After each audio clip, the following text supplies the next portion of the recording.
Late Night Grin. Also, what does that name mean?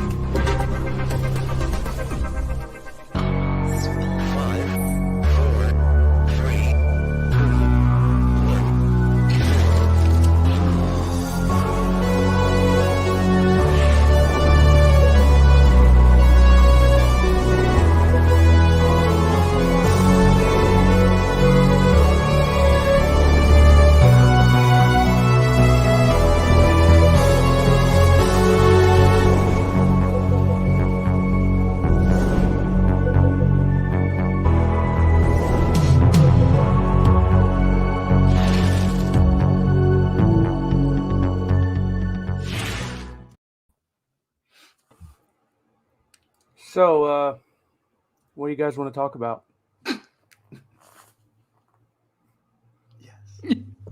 Is that it? Is that what you That's had up your it. Yeah, sleeve? that's it.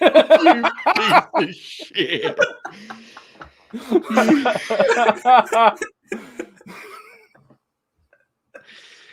Man, I was following along on Twitter, and I was thinking to myself, there's no way, right? Like, even though there was a big part of my brain that was thinking, if Dwayne wants to work Roman, he's going to work, of course there's a way. But at the same time, we've gone so far. I mean, Cody pointed at Roman on Saturday. I mean, there was a whole... And yet, no, that actually is what happened. I have to know this, seriously. And I don't think us three are the guys to analyze this situation, but I do think this is like an important thing to know. The direction is one thing. The presentation of it is one of the most insane things I've ever seen in my life as a wrestling fan. It actually felt like it was booked by someone dunking, like specifically trying to make fun of Cody. It was insane. I couldn't believe it. I mean, obviously I didn't see it, but I was following along on the timeline. Joe, as you know, because I told you, I honestly thought that it was all a misdirection and Rock was going to come out and just tell Cody to finish the story and endorse him, basically, is what I expected. And yeah, seeing read the Wrestle Purist tweets with quotes and stuff, and I'm just like, Roman absolutely buries Seth and that title. Now look, to be clear, maybe Cody's not wrestling him for the belt at WrestleMania. Like, that wasn't announced, right? He's got to pick Gunther, bro, at this point. Yeah, Fuck it. like, I don't know. But yeah, it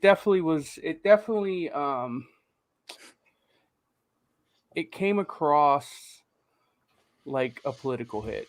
And I'm not saying it was, because I have no idea. I'm just saying that's what it came across as. Yeah, it did, yeah. The hug, the slow walk off, it felt so unnecessarily theatrical, right? And that belt already had such a hill to climb, and my goodness, he got knocked all the way back down to the bottom tonight. So, yeah. And look, I don't know.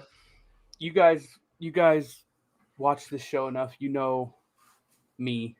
I don't care and find this incredibly funny. If you're upset about it, I get it. I'm not making fun of you, to be clear. But yes, it's very, very well. Not the people here. But, I will say, I do, and I look again. You care about what you care about. I care about much worse things, but there is, something to be said in like everyone probably should have learned their lesson last WrestleMania. yeah, that's what I would say. But like, some of our friends are like sincerely bummed out, and I never like to see that. And yeah, that sucks. I mean, Jackie's in shambles. Oh, I mean, I don't really care about him, but it's a shame to see Alex hurting again. Yeah, he's suffered enough. I just sent Alex a text message and told him I loved him. That's not even a joke. Did you do a prayer emoji and the American flag at the end like I did? I did not do that. No. Oh. I'm sure Bob. I haven't talked to Bob yet. He hasn't been this upset since the election. Yeah, Bob and I are close enough that I leave him alone when these things happen, because he knows exactly how I actually feel. So I don't want to. God, wrestling fandom is so funny, bro. Yeah, it's fucking hilarious. So just two grown men keeping distance when something happens in wrestling. Yeah. Oh yeah, he does the same thing when AEW does stupid shit. It's not like he's DMing me and fucking ask me if I'm okay or anything. So whatever, man. It is what it is, you know. I'm sure Cody's going to win the belt at some point. I'm sure there's a lot of people who are still going to pretend it's as big of a deal when it doesn't happen at WrestleMania. It is what it is. At least Big Rome's breaking Hulk's record now, I guess. Yeah, that's true. That's pretty beast, right? Hulk's going to try to stop him. He might fucking wrestle him, bro. Yeah, that'll be the whole. God. They'll do Saudi that whole Arabia, angle. they couldn't get the Rock match, so they get the Hulk match. Oh, yeah. I need that. Fucking Hulk, Roman defends the title like the night before he's going to break the record, and Hulk's music hits and it takes 10 minutes to get to the ring. And yeah. I need it just for like the press tour that Hogan would do. Yeah. Yeah. Full like Rocky Balboa. Yeah, just lying. In the basement, you know, like they do training montage of him in a heavy bag and shit. Yeah. I don't know, Dukes, did you watch SmackDown or are you also on Twitter? I just watched the segment. Okay. Fucking it is really one of the most insane things I've ever seen. It was like an out of body experience. Every step got worse. Cody's Because he can't wrestle Seth, right? He can't wrestle Seth. That doesn't make any sense. No. As someone who doesn't like watch week to week, I was like just fully prepared for like a face-to-face promo that I would just think is okay. Yeah. Because that's most of the things they do. I'm like, yeah, sure. But then he said, but not at WrestleMania. And I was in the Discord call and it just erupted. Like 10 people just screamed. I can't. Like, that's the craziest part to me is like he willingly gave up. You know, it'd be one thing if like Rock came out and was, you know, like, I don't even know how you would do that, but well, you would have the way to do it would be Cody picks Seth without Roman being there. Yeah. Rather than having him actively accept, yeah, you're right, this is a bad idea, and I'm going to do it anyway. That makes no sense, right? You just separate them. David's saying this is because of Punk's injury. Yeah, I mean, I could see that coming from either way. Yeah. I do not believe it for a second, to be totally honest, because Rock is way more powerful than waiting for CM Punk to get injured. Yeah. I just think he's given them the thumbs up on this late, and because there's no way if Rock had said on Tuesday, I want to wrestle Roman at WrestleMania, they'd have been like, nah, bro, we're locked in. There's no way. We've seen that here. Yeah. I just knew that was, we were talking about in the Grin Grappler chat. That like felt like the obvious spin, right? It's like, oh, but Punk's injured. It's just the best of a bad situation. There's no way. Rock is not a replacement, bro. And that's the other thing that I will say, and I've seen this theory a lot on Twitter that this is a misdirection. As insane as all of what they did tonight, setting up Rock Roman and then not doing it is even more insane. Like, that's not happening. No. They announced, didn't they put up a graphic for the press conference? And like, aren't they doing a press thing in Vegas next week or something? I don't know. I think I saw that on Twitter. I don't know. But yeah. Like, if you false advertise this match, it makes it all even more insane. Mm-hmm. You know it's happening. And look, I have no doubt the Punk thing made it easier for them to figure out. But Meltzer's still reporting on it has been interesting the whole time, right? Because Dave's been saying, like, they would talk to Dwayne about, let's do it in Saudi or let's do that. And he'd be like, I want to wrestle him at WrestleMania. And it's just, he's 51, right? 52? Like, I mean, he's a board member, so he can do whatever he wants. Yeah. I just can't.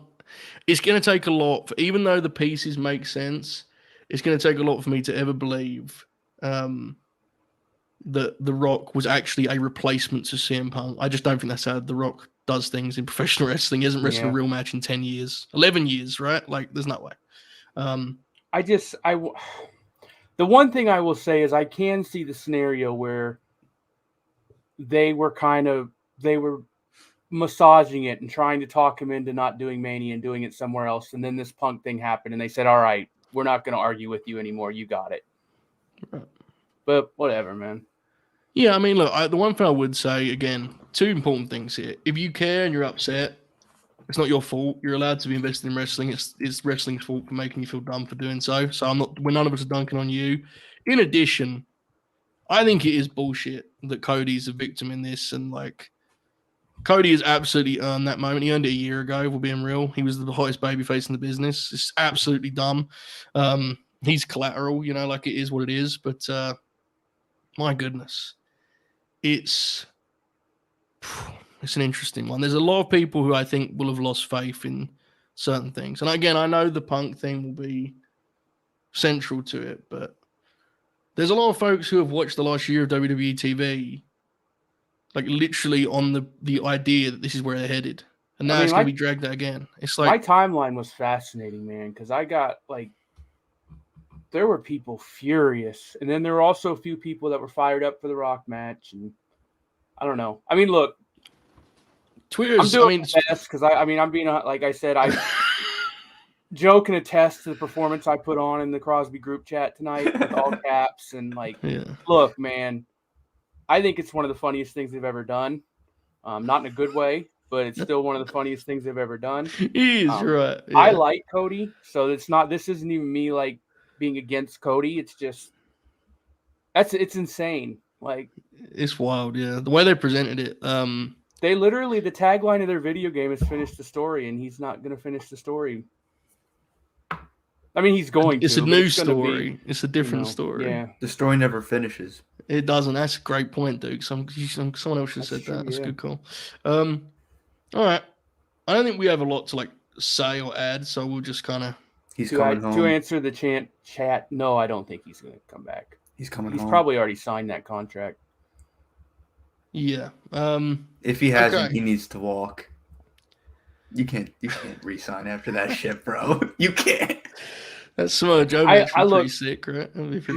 My good pal Evan from the Rumble Ramble made a tweet tonight that said Stone Cold would have quietly walked out of the arena if they pitched that to him, and that's probably what should have happened tonight. Yeah. Well, in '98, they were like, "Hey, bro, Bruno's waiting for his shot." Yeah. All right. Let me handle some business here very briefly, fellows. Lord Lambo resubscribing with us for 21 months. Good God Almighty, we're getting old. Appreciate he says, hope Bryan Danielson finishes his story and is number one in the Fleet 50 for the third straight year. Time will tell. No One Gunkel resubscribing with us for 18 months. Said, oh, how hope someone has checked on Bobby, which since he has sent this, he will now be aware that no one has checked on Bobby. So, feel free to do that, folks. I'll send him a DM O'Neal. Now. No, let's get everyone to tweet him. We have 90 people watching. Let's do it. Everyone at Robert O'Neal 31. What should we tweet? Scratchy. Chin up, Scratchy. What was he was sick. He said he had a scratchy throat. All right, let's do it. Let's lock in. Are we putting chin up, Scratchy? I think so. Yeah, and that's the best approach. Yeah. That's sincere, right? It's either that or I'm sorry, I love you. Either one. Oh my God, let's do that. I'm sorry, I'm sorry, folks. Comma, I love you. Wait, are we doing at Robert O'Neal? At Robert O'Neal 31, folks. Everyone, this is very important for our friend. As a family. Giving him an hour of distance. I'm not even at Robert O'Neal 31. I'm sorry. Yeah. Come on. We don't need to flaunt it. We don't need to put the periods in the beginning of it. We're just sending it to Bobby, right? Yeah. Okay. No, this is just a sincere message of love. That's what we do at the Late Night Grin. Sincere messages of love. Shout out to Bob O'Neal. All right. Brendan Roses, who's very excited, has resubscribed him with 20 months. And he's... Well, I would read it. It says raw, but the H's are extreme. I haven't really got the vocal range for it, but he's very, very excited. There was a hype train at some point, which I missed. Bunny Years resubscribed promos for 2 months. Thank you very much. Melissa cheered 100 bits. God bless. Sam has resubscribed for 8. He's been with us for 18 months. And Brainbuster also with us for 6 months. My goodness. We're heating up, fellas. Did we send the tweet already? Yeah. I've done it, yeah. I kind of interrupted. I interrupted Joe's countdown and we never went back to it. Yeah, well, Since we're doing shout-outs, I doubt El Plethora is here because this is a AEW top 50 show. But shout out to him on one of the greatest nights of his life. Oh my God, my timeline. Tweets to Bob. My time. Oh my God, the tweets to Bob. All right. Here we go then, fellas. Let's get to our topic, I guess. I think the best way to do this is because we have 50 names to work through. We will do the Fleet 50. And then if we have time afterwards, we can always fuck around and, talk about Collision or whatever, because otherwise we may be here all night. So I guess because we have like a slightly inflated audience tonight, being on YouTube also and so on and so forth, I guess it makes some sense to kind of reset as to what the Fleet 50 is, right? Because there has been a lot of questions this year. We got more ballots than ever. I know a lot of folks are kind of coming over from Wrestle Purists. So basically, the Fleet 50 is the thing we've done. This is our third year, right? And it was spawned by Matt, your famous invention, the New York 50, back in the olden days, which still lives, by the way. Shout out to the folks in New York 50. And it's your top 50 in-ring performers of an AEW year. In 2021, Bryan Danielson claimed it, even though he arrived in the promotion in September. In 2022, Bryan Danielson again won the award, quite controversially, Mox it should was be robbed. noted. Yeah, and famously, Mox was left off a ballot, and Bryan was not, and that was the deciding factor. So that's the premise, I guess would be the way to put it. I want to note that I think last year we had maybe 50 ballots. This year we had 64 ballots, which produced 163 different wrestlers. God bless. I would like to know. So yeah, I have a few quirks here. So the way we're Duke, do she this, didn't do one? No. Oh. No, so here's the deal. I'm lazy. We're going to go through the ballot. Each name I list here, Matt is going to have a statistical breakdown of their year using the famed cage match. Correct, Matt? Yeah. I want to be very clear that this is not necessarily an endorsement of cage match ratings. It's just I like data. So I've got, this is the same thing I did last year. I've got a ranking based on the average cage match rating of their top 10 matches, because we had this conversation at some point last year, and we basically decided your peak, like obviously my ballot's different than this total, but your peak is so important that maybe you had maybe you had 10 bad matches, but you also had 10 matches that were fucking incredible, and that's more important. So we kind of went, I've got a ranking based, I'm going to give you the average ranking of their top 10 matches. I'm going to give you their overall average rating of every match that got a rating that happened in AEW. I've also got how many matches they wrestled, how many matches they had rated. And then since I did a ballot, I'll say where I voted people, because we did that last year. But again, I also, part of the reason I do this is because I'm very old and I don't remember stuff. So this is data is the foundation of my ballot, and then I change things, obviously. But it's my way of making sure I don't forget someone, or sometimes I forget that someone had an awesome January through April. AEW had like an especially long year too. Yeah, there was multiple different chapters across that year. Exactly. So, which I think will be reflected when we get in this. Dukes is here for special analysis throughout the night.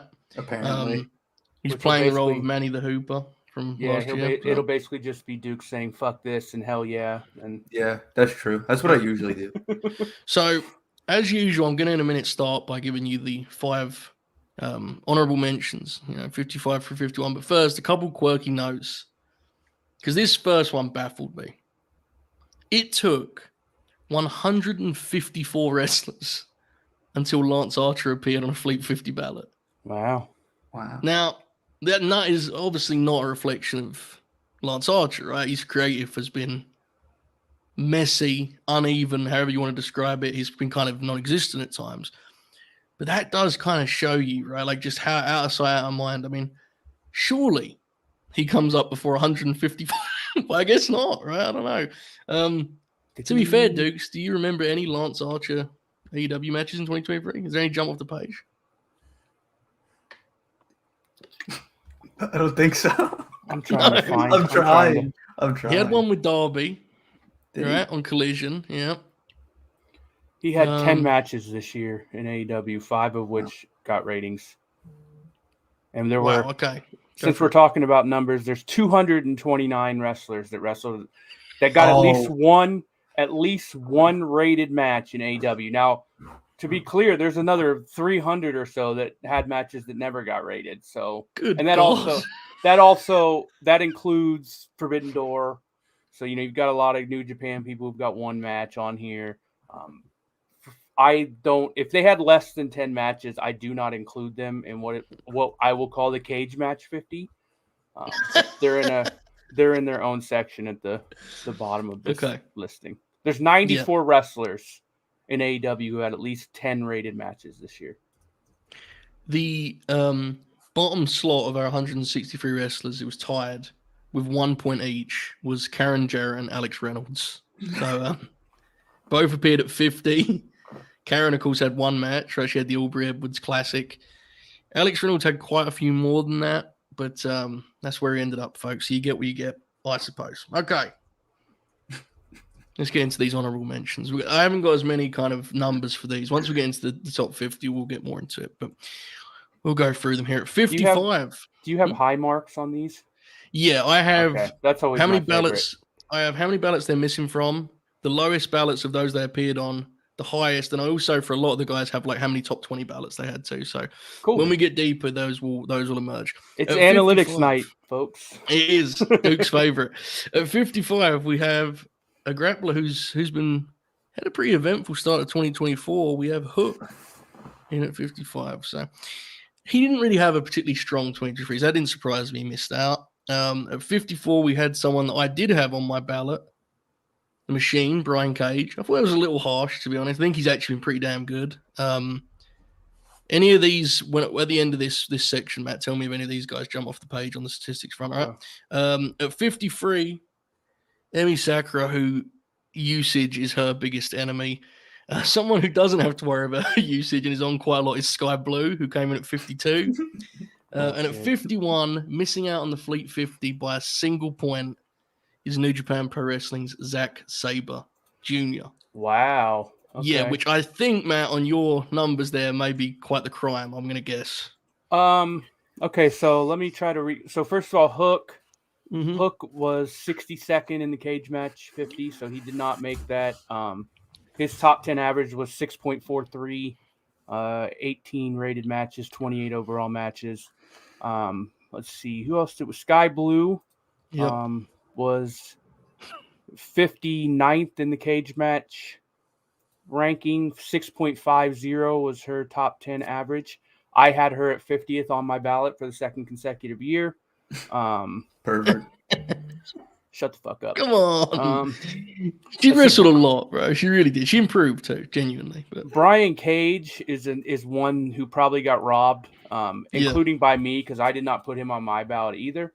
But he finished 38th in the cage match ratings, 33 matches, 26 rated. He had a 7.27 top 10 average, which is not bad at all. Who else did we? Zack Sabre Jr. Yeah, and Emmy too. That's right. Okay, Zach. He only wrestled 4 matches in AEW this year, all of which were rated. His average was 8.11. I had him 30th on my ballot. Obviously low usage, but he was so good when he was used that I voted for him. He had a classic too. It wasn't just like good matches. One of them was a classic, right? Yeah. So yeah. And Emi Sakura is interesting because she is actually the only female wrestler who made the top 50 of the cage match rankings. She had 29 matches, 11 rated. Her top 10 was 7.05. Her overall is 6.91, which is incredibly high. I don't have the top 50 or anything for the overall ratings, but there aren't a whole lot of people that high for overall. And I had her 44th on my ballot. But I also watched Dark when it used to exist, so I saw all of her matches, and I know a lot of people didn't. And obviously her usage just went way down since then. She's had some stuff on Rampage, but she had a couple. She did have a couple Dynamite matches. Remember, there was that little. Yeah. I wish she had one. Like Deanna's matchmaking. Wouldn't it have been great if she wrestled Emmy instead? Yes. Yeah. I don't remember who I said that to. I think I sent that to Kiwi in a tweet because we like it's Sakura time for Deanna because she needs a good match. We need Mercedes and Sakura. Yeah, she's phenomenal. Absolutely. I think what we're saying is hashtag Emmy robbed. Right, that's what we're going for here. Dukes, any hot takes on the honorable mentions, mate? A lot of vibes wrestlers in the honorable mentions. Are you suggesting the Fleet 50 may prove to be anti-vibes? Is that what you're We'll see how the night plays out. All right. That's let's- that's what I'll do. I won't do analysis. I'll do vibe There we go. That's good. ratings. Your specialty. Well, hold on. That's what it's all right. called. Take it easy. Have you ever watched a show? We're in a new era, bro. We're simulcasting. All right. Hmm. Let's get to the Fleet 50. In at 50, as I said, beating out Zack Sabre Jr. by just a single point.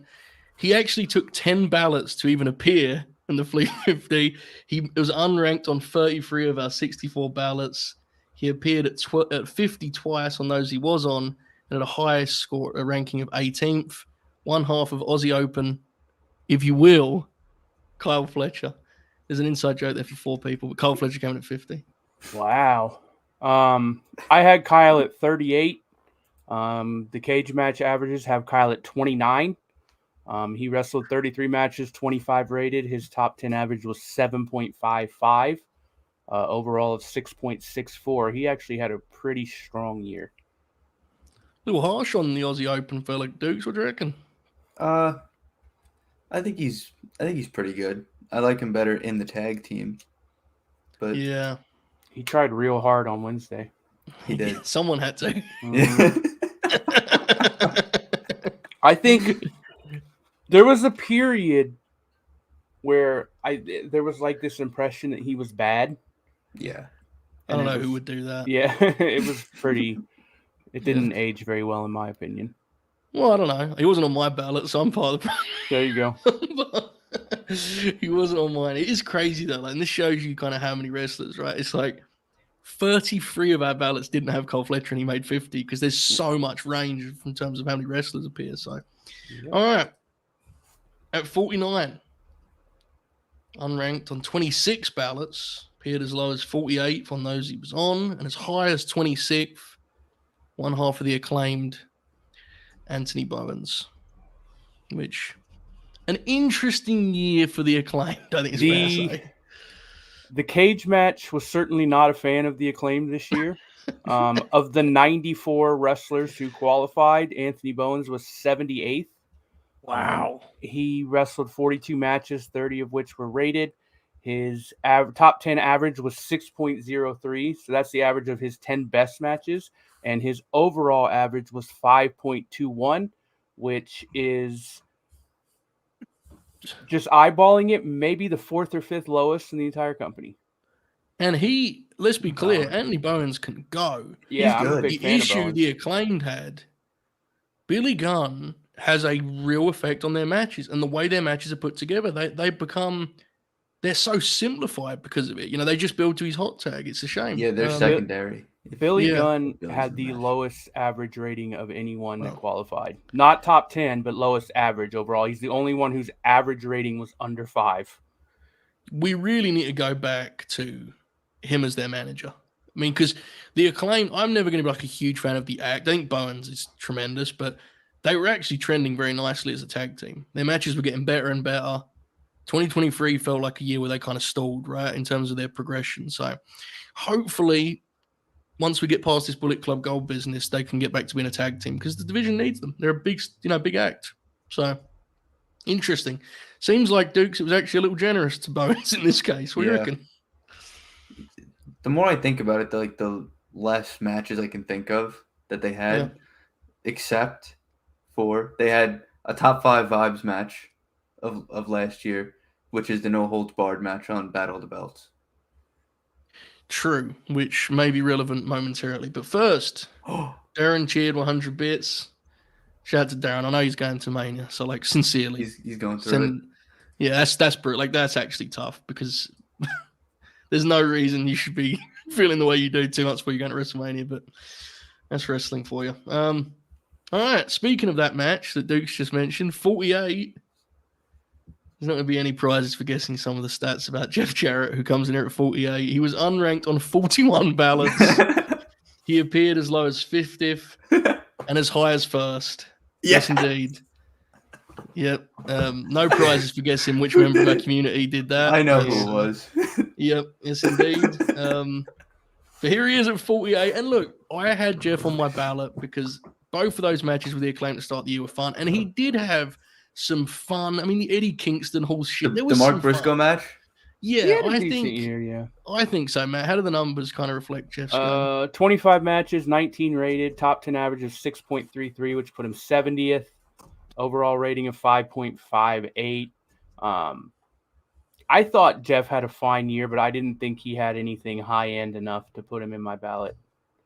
This is the first one I would circle though as a victim of cage match on some level, because cage match did actively resent his Oh yeah, kind of shtick, right? Like there was like the Eddie Kingston match. I remember cage match gave like a 5 or something, and that Yeah. match was fun. It was super fun, you know. So Jeff. I mean, I think the returns diminished as the year went on, but I think absolutely, yeah. I think he was very steady, but I didn't think he really had anything that was like, No. oh my god. So the big turning point was when they tried to get another tag title program out of them with FTR. That was when people kind of were like, okay, enough. I mean, a lot of people were that way to begin with, but that was when I personally kind of hit the wall with it, unfortunately. So, nonetheless, he's in at 48. Dukes, more representation for that Battle of the Belts match you were discussing. It's a great match. It is indeed. And is that what's the best Battle of the Belts match? Takeshita and Claudio? Yeah, probably. oh, that's a great match. Yeah. Yeah. It's got to be up there, though, right? The Jeff Jarrett thing. Mhm. It isn't better than that, but it's got to be up there. I hate saying it, but that damn tag title match on the last one is pretty It's high fun. up there. Yeah. FTR versus the Gates of Agony. Yeah. Yeah. Anna Jay versus Julia Hart. Um, In at 47.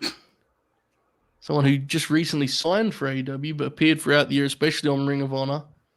Unranked on 31 ballots, appeared as low as 49th, but as high as 10th, Katsuyori Shibata, who generally lived in a 35 to 45 in that range, and frequently, I think on 10 different occasions, was listed with a bracket alongside their name saying, you know, would be higher if, or would you like that was kind of because he's such a unique kind of presence there, but he came in at 47, May.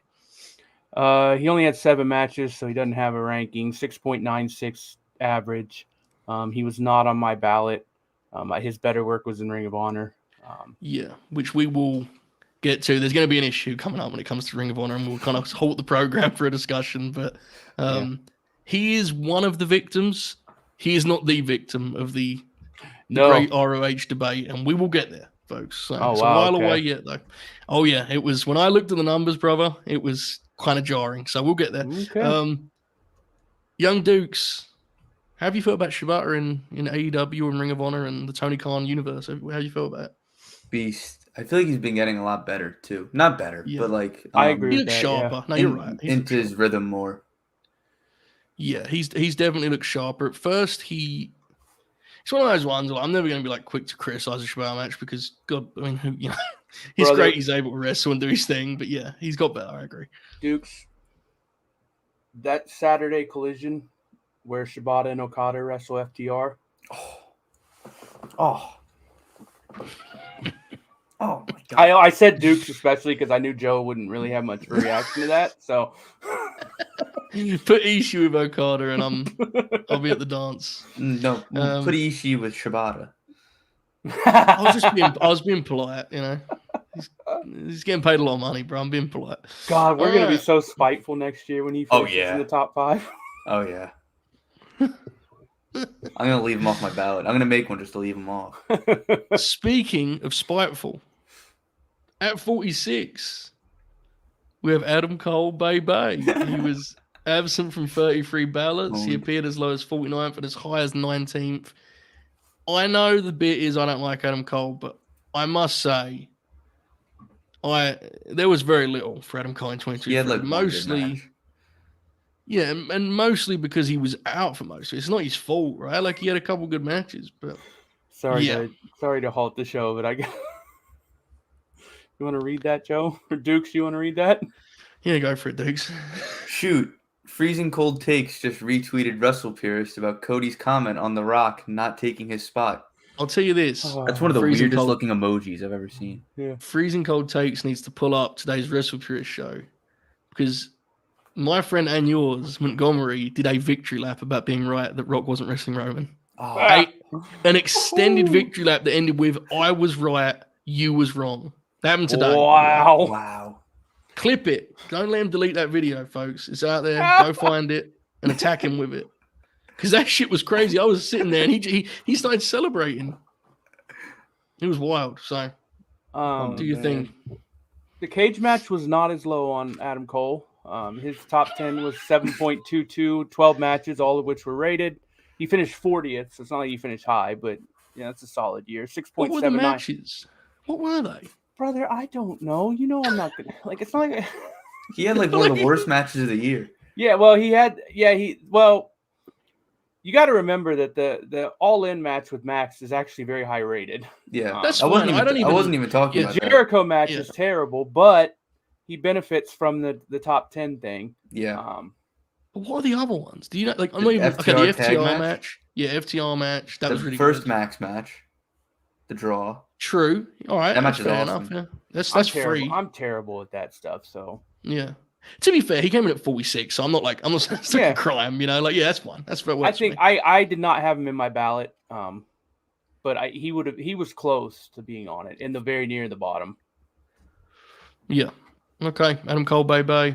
Dukes, how you feeling about Aussie Bye Open right now? match. Bro? That was a good match. Yeah, the tag match with Aussie Open. How you feeling, Dukes, about current Bye? I mean, he doesn't really do anything right now, so I'm gonna have to wait and see. I think they should pull him from TV, to be honest. I'm not doing it as a bit, I promise. It's just that visual is really tough, man. It is a little tough on the group's whole cool guy like their look. vibe. Like they're wheeling him to the ring. Like, good lord, man. He made fun of he comes out like this on his wheelchair. He made fun of Chuck Taylor for being hurt on Rampage tonight. That's good. I mean, if he was getting like chicken shit heat from it, yeah, it would be like, but he's not really. He's just in a wheelchair. It's yeah. The tag tournament, I like everything they did in the tag tournament was good, wasn't it? Yeah. I don't remember off the top. I mean, I'm so bad about that shit. Wasn't that when Max started doing his full like I'm on Coliseum video shtick though? And I wasn't it after that? Come on, everybody! Yeah. Remember when they had the dance off? Oh, don't get me started. Yeah. Next. All right. Anyway, in at 45. He fucking sucks. In better news, be nice to Adam Cole. In better news, sure, we have a TBS champion at 45. Jules is Julia Hart. She was missing from 28 ballots, appeared as low as 49th, and as high as 8th. Jules had a hell of a year. I was super thrilled to see her development. Definitely, I think you saw when she got the belt that, like, you know, there's ways to go. She's 22, I think. Like, I think she's been really tremendous for what she's been given and how she's handled it. So, Jules, how did she fare on the cage match, May? 84th out of 94. 19 matches, 12 rated, top 10 of 5.99, overall rating of 5.63. I did not put Jules on my ballot, despite the fact that I love her. She's a vibes wrestler, in my opinion. True. She's not quite there yet. And you also have to remember, and I've said this multiple times, the cage match, especially for the AEW side, are very, very hard on the women, like insanely so. And you see that. And I'm not I'm not sitting here saying that AEW is doing fucking awesome women's matches, but some of the ratings you see are insane. Yeah. There are an average male match will bottom out like 5 point something, whereas with the women, people are a lot quicker go low. I will say also a big part of it is that AEW does not give the women chances to steal a show. They're often put in a match that's like a middle match, you know? Yes. Mm-hmm. I had Julia on my bracket in like the 30s, I think, and that's not because I think she had that level of matches. I just think I thought she was like an actual one of the cool stories of AEW's year. You know, like she's actually like a genuine success story of their system. And the way she carries herself, again, for her inexperience and youth, I think is tremendous. So shout out to Julia Hart. Yeah, I'm a huge fan. I couldn't put her in the top 50 because I take in-ring very literally, but I think she had a tremendous year. Yeah, no, I should note too, like when I talk about my ballot, this year I just kind of went based on how I remembered the year, you know, because I knew I was going to have to add everyone else's ballots to the spreadsheets. It's like, whatever. Dukes, Jules came a long way, didn't she? She really was a good story in 2023. For sure. Definitely, probably the most improved that I can think of off the top of my head. Yeah, I agree. There's someone I'm missing. But, yeah.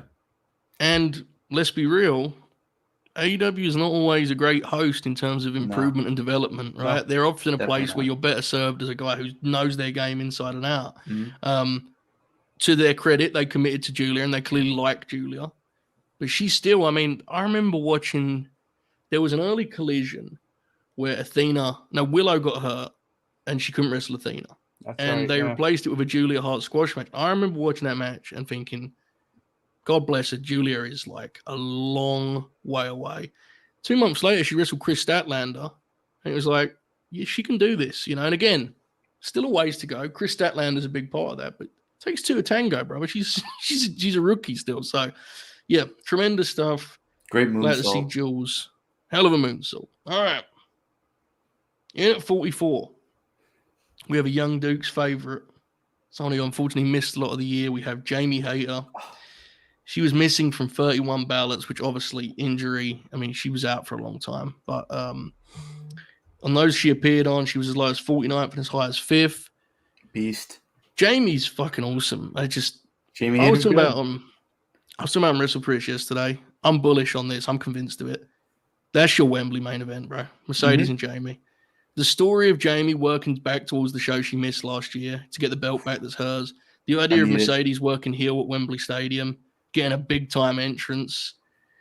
I don't think it gets any bigger than that if you're an AEW. I think that's big time. So hopefully Jamie's back soon. Matt, how much did she actually wrestle in 2023? I'm intrigued by the numbers. 8 matches, 7 rated, 6.32 average. She actually really, I mean, again, I'm going by cage match because my memory sucks anyway. She really had one good match in 2023. Right. Emi Sakura. Yeah, like most of her stuff was at the end of 2022. Yeah. She was not on my ballot, but she's tremendous. I can't wait till she gets back. Yeah, it was a case of it's easy to forget that while she dropped the belt in May, her reign very much slowed down because she was hurt going into that match, right? So it was kind of a delayed thing. Yeah, she didn't do much in 2023 through no fault of her own. But yeah. No, it's a shame. Duke's one of your favorites, mate. How fired up are you for her to get back in the game here soon, hopefully? Very fired up. She's genuinely, like, bits aside, top 5 for me. Yeah. Like, overall. Not women's wrestlers, just wrestlers. So, I'm excited. The people love her, too. It's not just you. The people love Jamie Hayter. Great theme song. She comes back. I want to see her wrestle Mariah May. Oh. I'm very high on Mariah May now. I want to see her wrestle. Like, there's a lot of names that have kind of, like, quietly emerged in the time. Like, even like her and Queen Aminata would beat the fuck out of each other. Oh, wait. Aminata's fucking her and Willow need to wrestle again because their Rampage match was fucking awesome. Yeah. I don't remember it. Interesting. They got a sneaky, deep little division now. You know, their usage you can argue about all day, but people are talking about it. Shoot. The crazy thing is, it's like you do these Mercedes conversations. You're like, she could work with Sheeta, she could work with, she's got a ton. Serena. Mercedes has a ton of matches, and the crazy one is you have Athena in your back pocket. Yeah, and it's like, to be clear, I don't think she should stay in that back pocket. I think you should get her in the game. Like, because to me, Athena and Mercedes is, if you do that with like a kind of SummerSlam 02 style sports build, you know. That's some real graps from us. So I don't know. There's some pieces there. They're certainly trying harder. I'm not going to sit here and argue that it's good or it's great or anything like that. But you can at least see they're trying. So whatever. Mercedes is like the kind of piece that transforms everything because everything now goes through the lens of what can they do with Mercedes. You know, something you had an MVP candidate to an NBA team. It's like now everyone's role is different. It's like Athena before. I wanted her on AEW TV, but I was looking at who she could wrestle for the belts, and it's kind of like, well, now she can wrestle Mercedes. It's like when you get Athena in the game. So it's going to be very, very cool, I think, once that happens. It seems like it's going to be a big deal in terms of its own show, and very cool. She's also, like, whatever you think of Mercedes, I'm a fan, especially of her in-ring work. She ain't going to let Tony push her aside, so she'll go home. Yeah, God bless and real she graps. Should. God love her, yeah. That's real graps. Some people could learn from that. All right, and at 43, we have one half of the AEW World's Tag Team Champions. We have Big Bill, who had a hell of a year. In 2022, he won funniest free agent signing in the Golden Grinnies, and then the following year, he won I don't know what he won. I can't remember. It's the Golden Grinnies. It was a month ago. Who gives a fuck? But anyway, this is a key shift here because, you know, most of these wrestlers have either been missing from 20, 30 ballots. Big Bill only missing from 17 ballots, which is a pretty sizable leap here at 43. He appeared as low as 49th on 2 occasions and as high as 12th. Big Bill, I mean, transformative year. Man, I don't know if it's saying that necessarily translated to the cage match, but perception-wise, it was big. How did it work over there? Big Bill finished 42nd in the cage match 50. 36 Wow. matches, 22 rated. 7.18 top 10. I had him 28th. I'm a big fan of Big Bill. I had a great year this year. I'm not going to say the sky's the limit because I don't think that's true. But he's in a real nice spot for him now. Yeah, that I don't act is think cool. he's not going to be a world champion or anything, but he fucking rules. And that act is that's a great act that we've lost sight of because they've been putting an absolute horror show for a range of reasons. Like, that's a really good act. Dukes, question for you. Yes. Do you think there's a chance they win on Wednesday? Because that Young Bucks segment was pretty interesting, wasn't it? You know, the way that segment ended and the way that it was kind of framed. Did you hear what the Young Bucks said in that promo? Yeah. They said it's Vibe Town here in AW today. Yeah. They did that. And they also, when it ended, was kind of like, they had, what was the phrase? How did they phrase it? But they were kind of like, I mean, they made it pretty clear they were going to cost them the titles, which would make it seem like they won't succeed in that. But I don't remember exactly what they said. But maybe. I could see a scenario where they do that, so then Sting wins his last match, you know? Yeah. Like, it comes because I know that it's been.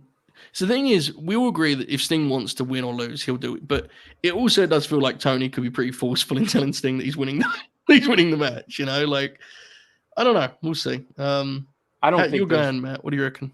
Well, to answer Willie's question, I don't think the Sting match is main eventing the pay-per-view either way. Really? That's just I don't think so. I could be wrong about that, but I don't think so. It probably should, I guess, but I don't know. Look, when the idea first got broached of the Young Bucks beating Sting and Darby, it made me very, very angry. The more I've thought about it, I don't hate it as much. Obviously, if Sting loses to the Young Bucks, it's going to be Sting's call. To be clear, I hate that defense.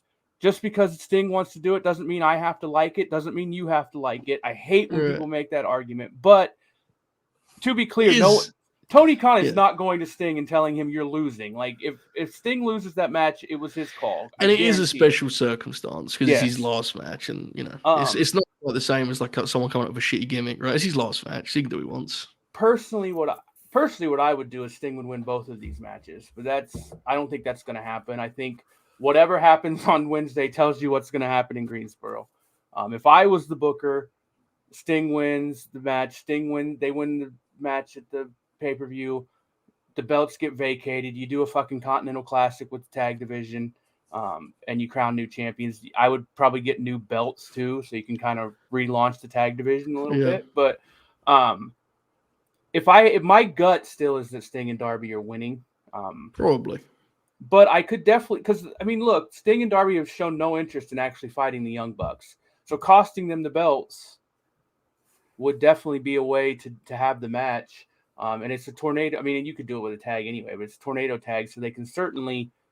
Darby can lose that match with Sting not even being involved in the finish. So, you know, like I said, you can do that in a basic tag too, but it's much easier in a tornado tag to completely take him out of the finish. So yeah, I mean, it's gonna be. I'm looking forward to the match, especially now that it's a tornado tag, which I don't. There's a debate on whether they said that on Wednesday, but either way, I'm fired up for it. So there's what if they do like the Jay Briscoe Cup or something? You know, it'd be cool. Yeah, there you go. Hell yeah, that'd be cool. I would almost be tempted with the tags to do it as a knockout and do like old school Rocket Cup where the top guys enter and get themselves a partner and shit. Like, I know it'd be so cool, man. I just would love to see. Like, I don't know if you can do a tag Continental Classic because it dominates the TV so much, but man, what a way to relaunch the division and kind of really say, look, you know, you probably have the Bucks win that, which whatever, but I'm slightly back on board on them right now. Slightly. They're so good. Yeah, I think they're going to eventually put over the top flight. So yeah, we'll see. That match tonight ruled. Private Party, man, that's a good. Yeah, tag they're very team. good. They're very good. They looked a lot better in this match. Yeah, I just hope they can get some consistency because their potential is still very much apparent. The way they was working the people tonight was very encouraging. So, yeah, I like that match. I will say, look, I'm not. It's very apparent that Isaiah learn some stuff with the Hardys. Like, Yeah. it's very apparent. You know, I'm not really a big fan. Jeff's having a pretty good year so far, but it's very clear that Cassidy learned some things. Yeah. That's what Graps is supposed to be, man. It's a tough spot for Quen because Isaiah is like, he was already kind of the sharper worker, and now he's missed so much time. So hopefully he can he looked better tonight, as Duke said, or Wednesday, what the fuck. But all right. We move now. It's 42, another big man in AEW. We have Powerhouse Hobbs. Now, this one was interesting. Hobbs ended up missing on 23 ballots, but he appeared on all but one of the first 15, which again is just a weird way these things trend. He appeared as low as 50th, which was actually my ballot because I can't pretend I remembered a lot from Powerhouse Hobbs 2023, and he's as high as 4th on one ballot. So, yeah, I don't know. Remind me, mate, because I don't remember any of his year, to be honest with you. So Hobbs was 55th in the cage match rankings. He was not in my ballot. He had an interesting year because he had 45 matches, which is near the top of the company, but only 15 of them were rated because he did a ton of squashes. 6.69 top 10 rating, 6.02 overall rating. Yeah, he just didn't do enough. He wasn't put in a position to do enough to. We were at the Miro match, which was that's the big incredible. The Paul White, that match where he slammed him on the car, that's a hell of a match. The Dustin one was pretty good, wasn't it? He's a good wrestler, man. The one Wardlow match was good until the end. Yeah. He just didn't make my list because he wasn't put in a position to, in my opinion. The one that ended with QT, Joe. Remember they had the street fight that started in the back? Yeah, that was good. Asshole. He was in 3 different... Dude, he did QTV. Yeah. And then, what did he do in the middle? Was he just like his own man in that point? Or did he... Used Book of Hobbs. Oh, he started reading the Book of Hobbs again. Yeah. And then he joined Don Callis' faction, which he had the shoot book. Brother, I do not have the words for how much I fucking hate that group. And just the amount of talent in that faction and the fact that he's actually a good promo, there is no reason for it to be as bad TV as it's been. It's weird. That faction should rule. And he does not at all. They've only done stuff with one guy opposite them since Kenny. Yeah. So it's rough. We got to get him out of there. The chat's saying Bobby's quit wrestling. He'll be back on Monday. It's fine, guys. Lashley? Yes. Rude retired a year ago, bro. O'Neal, Lashley, or Rude? Should we rank them in order? Yeah. Bob O'Neal is first, right? I'd go Lashley, O'Neal, Rude. Really? Yeah, and that's not really fair. O'Neal didn't have that TV match with Roddy on NXT. It's true. Who would be Bob O'Neal's James Storm if you're comparing it with Bobby Roode? Is it me? Am I James Storm?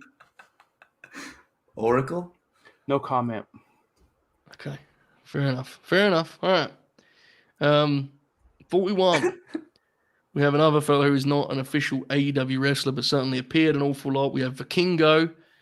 I think him being unsigned is part of why he didn't appear on 28 ballots, because I know a lot of people, and this gets mentioned every year after we do this, a lot of people, when they sit down to do this, will pull up the roster page. Yes. Yeah. And so inevitably, that's where guys like this are hurt. He appeared as low as 49th, as high as 8th. He had 3 top 20 ballots. That was just the one top 10 ballot he had. Sorry, my apologies. He appeared as high as 11th. I was reading the wrong one. We'll get to him in a second. As high as 11th, one of 5 ballots in the top 20. So he had no top 10 ballots. My apologies. But, man, I'm assuming he was a hit on the cage match, right? Vikingo wrestled 15 matches in AEW this year, all of which were rated. His top 10 average was 7.82, which put him 18th.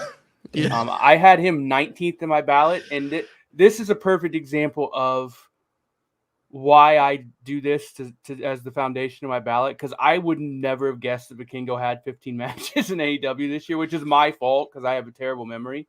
He had a hell of a year, man. There's some debate on whether he's signed anyway, but he's definitely not on the roster page. So him being in that little freshman class, type things, photo shoot they did. Remember that with Max? Mhm. That was interesting. Yeah, he re-signed, I think, with. Yeah. I don't know what his situation is. He certainly works Weird. a lot of AEW shows, certainly. And it's definitely weirder now with the CMLL thing, but Yeah.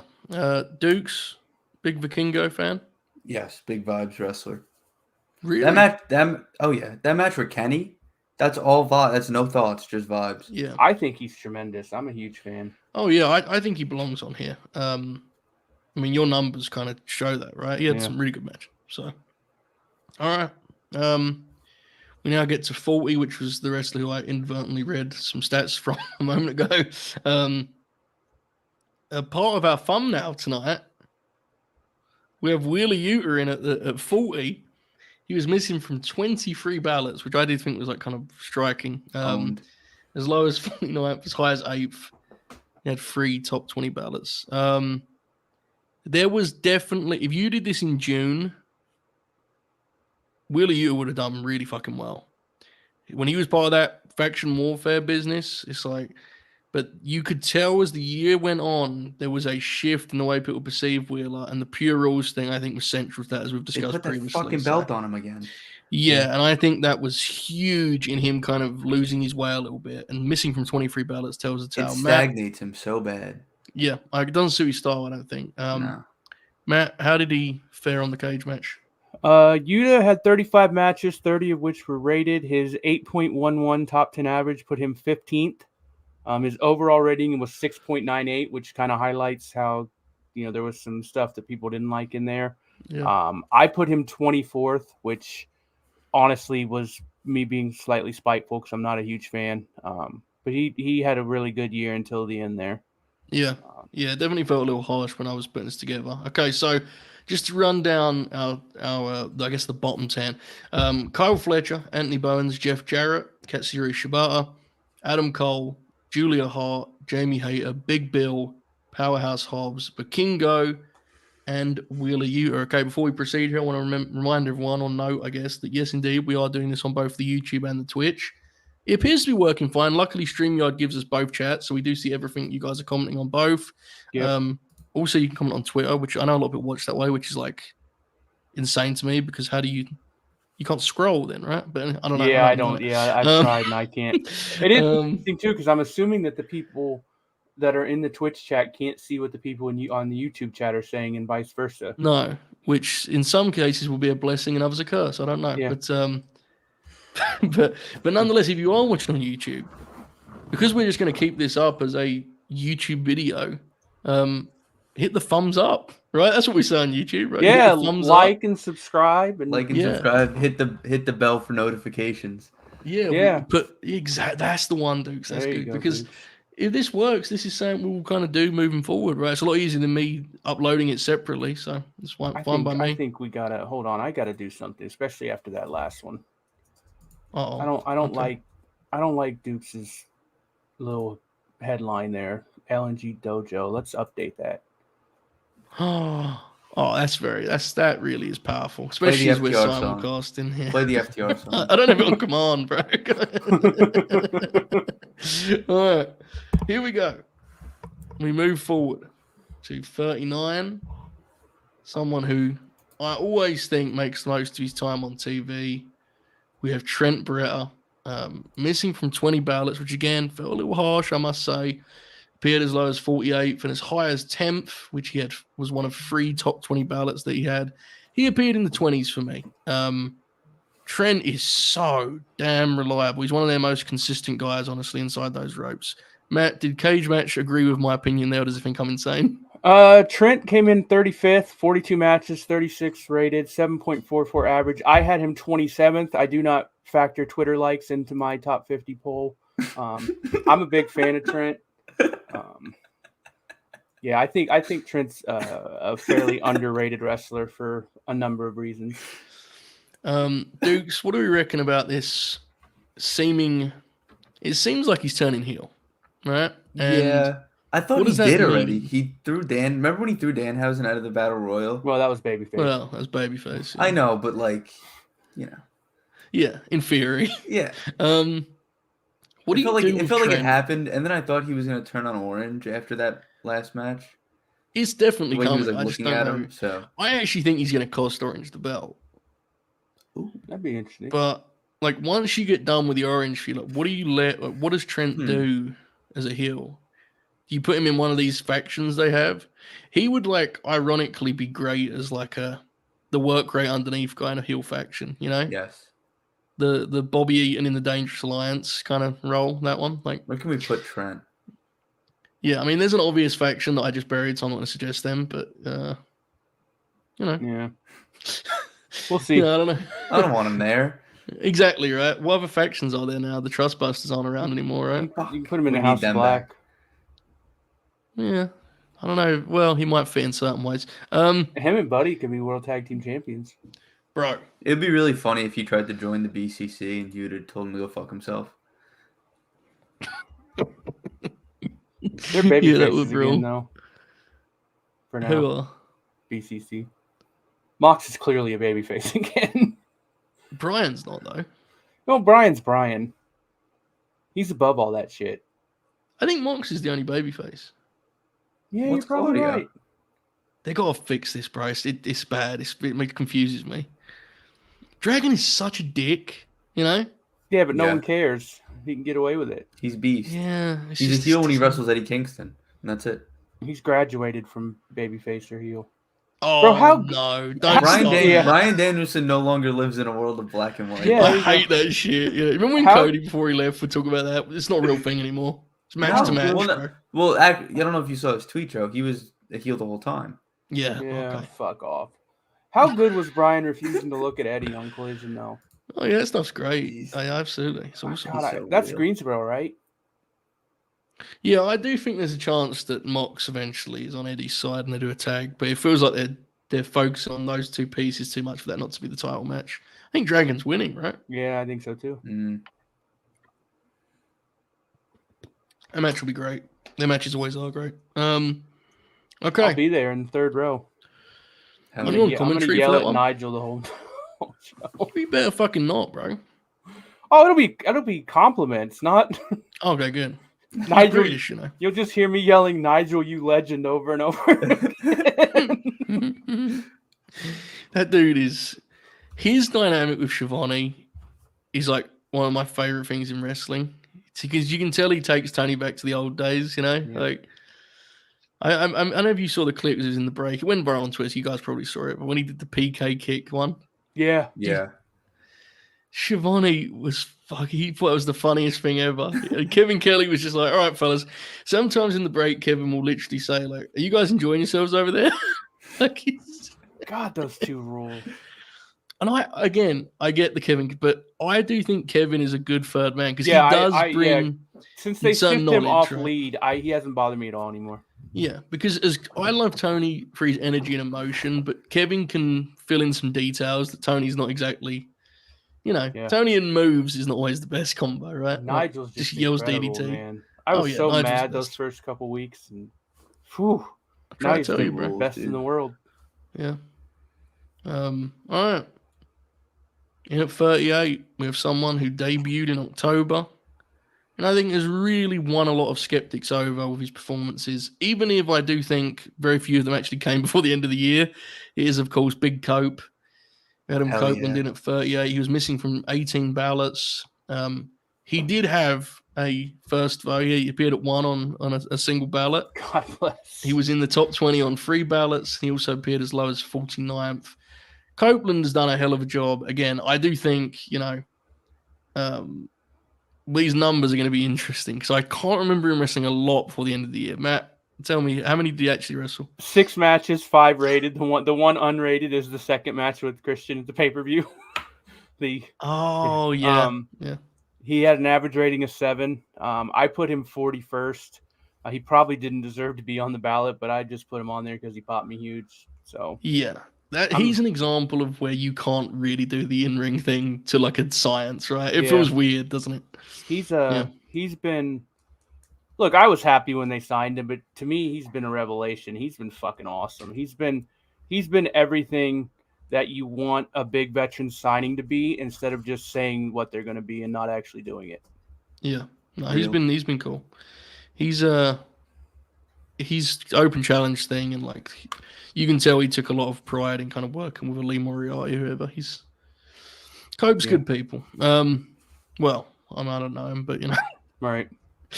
by wrestler standards, I think he holds himself pretty well in wrestling at this point. So, Young Dukes, do you think Adam Copeland's good people? Yes or no?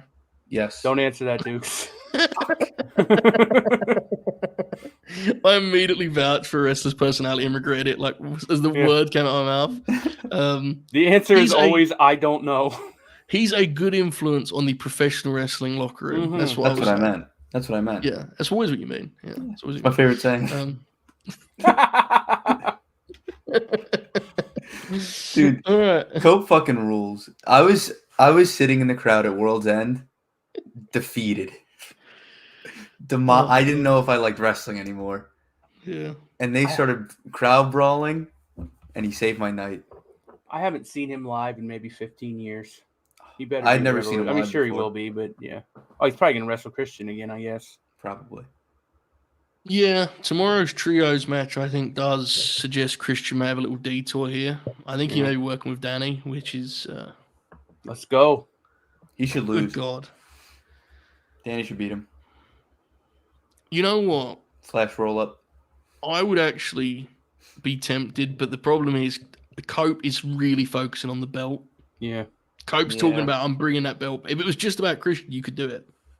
I also don't think you should write off the idea of, Dax pinning Nick Wayne and getting a shot at Christian, because we know they're like really close, right? So I could see that too. So do that in Greensboro. Yeah, any of those. Oh my God. You need to get an FTR tag in Greensboro, right? Yeah, I don't think it's going to happen, but I hope so. Really? I don't know. You never know, I guess, right? They'll get a 0-hour match there. The Russell like private party. Ooh. That'd be good. Could be. All right. Good for Cope. The prior part, not the private party part. I don't think that really matters for him, but yeah. All right. He's at 37. Dax. The Axe? Yeah, Cope and Dax. I mean, besides the hilarious visual, but the match would fucking rule. It'd be fine. He wrestled Suzuki last Wednesday. It's true. Ain't gonna get any weirder than that in terms of visuals, brother. There's forearm exchanges and Cope doing the faces like he was in a G1 match. That was something, wasn't it? Good Lord. God bless. Dude, the way Suzuki bumped on that DDT is like, I've never seen anything like it. Anyway, at 37, missing from only 13 ballots, which is certainly a new low in that regard. He appeared as low as 47th, as high as 24th. Ray Phoenix, I think it's pretty clear from those numbers that for Fleet 50 purposes, he very much lived kind of in that middle ground. So, Ray Phoenix, 37, May. He was 27th in the cage match ranking, 7.64 top 10, 27 matches, 25 rated, 6.53 overall. I had him 35th. Honestly, I forgot how much he actually did this year because he was out for so long. Phoenix is an interesting one. Phoenix is one of those wrestlers that I forget how much I like him until I actually see him wrestle. Me too. Yeah. Like, he's never high on my list, but then when I actually see him wrestle, I'm like, fuck, this dude rules.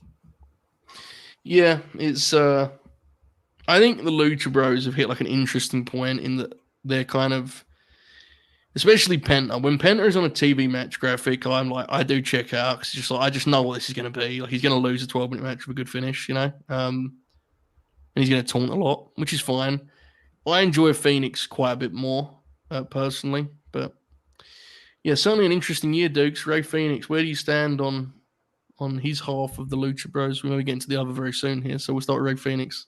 I think it's pretty telling. The first thing I think of is that injury angle they did, and then Excalibur did like the somber DraftKings ad read. Forgot about that. So they took out his leg with a crowbar. It's the first thing I thought of. Yeah, but he's pretty good. Remember when he had a match with Kyle O'Reilly? Yes, in the Owen. Yes. Yeah, ruled. I like Kyle O'Reilly. There was some good matches in the Owen, dude. It was just like, they didn't really put any effort into presenting it, right? It's a shame. Yeah. Remember when Willow won and then didn't do anything? Yeah. Telling stories. Damn All right. right. At 36, only 4 points ahead of 37, it is Penta. which popped me huge. Beast. Got slightly mad at him being Ray Phoenix, but here we are. He was missing from 18 ballots, which did pop me. There was 5 people that put Phoenix on and not Penta. Not that I was one of those or anything. He had a much higher ceiling on the ballots he was on, though. He came in at 9th on one of them and as low as 45th. So he came in at 9th on a ballot, which was high. But he is Penta. He does have... Look, the people love Penta. I have loved Penta at many different points. I just need him to add a new dance move to his repertoire. Matt, does Cage Match disagree with my analysis? Cage Match has Penta at 19th. Oh, fuck. 35 matches, 34 rated. His top 10 is 7.81. He's got one of the biggest variances, though, because his top 10 is 7.81. His overall is 6.68. Anyone over a 1.2 variance between the two is a pretty striking one. I did put him above Phoenix. I had him 32nd. Now I feel like an asshole. So I am not as low on Penta as you are, but I'm not super high on him either. I used to love Penta. I still have the T-shirts and such, you know? He used to be really cool. Mark. I just find him to be like... I just find him to be like so lackadaisical now. I don't know, Dukes. Am I just being an asshole? That's kind of beast. A little bit. Yeah. Yeah. I think he's cool. Vibes wrestler. He is He a just- vibes wrestler. He opens all his matches with like 2 minutes of hitting the taunt button. He should wrestle Cope. That's what I'm going to say for I every like- wrestler for the rest of the show. I like how when he wrestled Hangman, he did his taunt in his face, but Hangman doesn't really have like an in-ring taunt, so Hangman just yelled cowboy shit at him. I liked that match a lot. So did I. When was Hangman that? Page is very good. I've heard that. Yeah. I think I've even said that. By Hangman Page. Yeah. Better Good get your little shit off wrestler. now, bro, because he ain't on this Fleet 50, so it's all about now, because he ain't coming later. I knew I should have Alright. made a ballot. Yeah, you cost your boy, man. Okay, we jump now to someone we talked about quite a bit earlier. The retiring Sting comes in at 35. Beast. He was missing from 24 ballots. He appeared as low as 49th. I don't know if you guys noticed, I say 49th a lot because most people use their 50th as like a bit vote. Yes. So Yeah. almost all of these wrestlers, that's their lowest. He came in as high as third and also at sixth on one. So look, Sting is in fact Sting. That's my take on it. He belongs on the ballot because he's Sting. But, you know, I do think he had a... I think his 2023 was indicative that, yes, indeed, at 65 is probably time, and that's okay. Matt, would Cage Match agree with that assessment? Sting finished 74th. Yeah. 11 matches, 10 rated, 6.18 rating. I love Sting, as you can see from the shirt I'm wearing and the fact that I'm driving to Greensboro to see him live. I don't think he's very good anymore. To be clear, I don't think it matters. No. It doesn't matter at all. But yeah, I couldn't put him on this ballot. Yeah, he's he hit the wall, Dukes, didn't he? Unfortunately, the Wembley one was fun, but other than that, there wasn't much. I think that was the wall. Yeah. I think that what's it called? Scorpion Death Drop on the coffin. I think that one did it to him. That table bump at Daly's was pretty beast. Oh yeah. Saddest there's one been a was lot. the Naito. Was that Forbidden Door one where match. the one where he jumped off the ladder was in the ring, and he jumped That off was of it? the that the this year? rematch. That was Oh, that was last year. Yeah, that was the rematch with Jericho and Jesus. Sammy. Remember, He because took some Jericho nasty had bumps that- this year. Jericho had that bit for 2 straight paves where he had a stinker and then tried to redeem himself on the following Yes. TV. Yeah, He had the Adam Cole one. it worked And then he both had times. it Yeah. did work, yeah. Sting, God bless him. He's going out at the right time. His AEW run is one of the defining moments of AEW. I agree. One of the clear statements that AEW needed to exist. And I'm glad that he'll always kind of be. I have a feeling he's always going to be tied with AEW in some way, shape, or form. So, Seems like it, yeah. Sting's not gonna wrestle again. I truly believe that he'll stick to that, but we're definitely gonna see Sting again. Yeah, I Oh, think yeah. so. They love making his action figure too, so I think Yeah. he'll be around. One of the ones they actually do well too. Yeah. They're good with face paint, bro. Yep. That totally owner figure is going to be sick. Anyway, in 2029. 2028. Yeah, there you go. At 34. How good was he on Wednesday? He's Oh money, my God. man. His first match in AEW. I mean, We lost our mind. He had that squash match with the FTR. I didn't know he had that in him though as a singles match. I was impressed. when you get in there with the best wrestler in the world, well, things happen. That does help. Hangman Not brought him best to the wrestler in the dance. world, but he's pretty damn Whoa, good. whoa. Yeah. Hangman brought him to the All right. dance. Hey, kid. This is Sorry. a Fleet 50 show. Everyone watching this knows who's going to win the Fleet 50, and you're going to bring out best in the world for someone that isn't him. Come on, bro. I think the world of Hangman, but I don't think he'd agree with that. Listen, He's very good. He's can great. you let me just get my fucking agenda off, please? Joe? Not on this show. This is a statistics show, bro. It's very. That's apparently not the my best in the role, world. though. You're true. You're the Good vibrator. point. Good point. That's not my role. That's why he's a graduate, Joe. Yeah, true. I know my role. I'm like reference too. I'm like Wow. Yeah. I'm like the KCP of this team. I just hit corner threes. Wow, wild thing to say about yourself, which I Yeah. highly respect. You- Yeah. Didn't think that one Who's through. Next. Jokic? Don't know. All right, I love it. Should I have Okay. said Christian Brown? Who's Jokic? Yeah, out of us is what I meant. I mean, fat guy who doesn't really want to be there. It's very good when he shows up.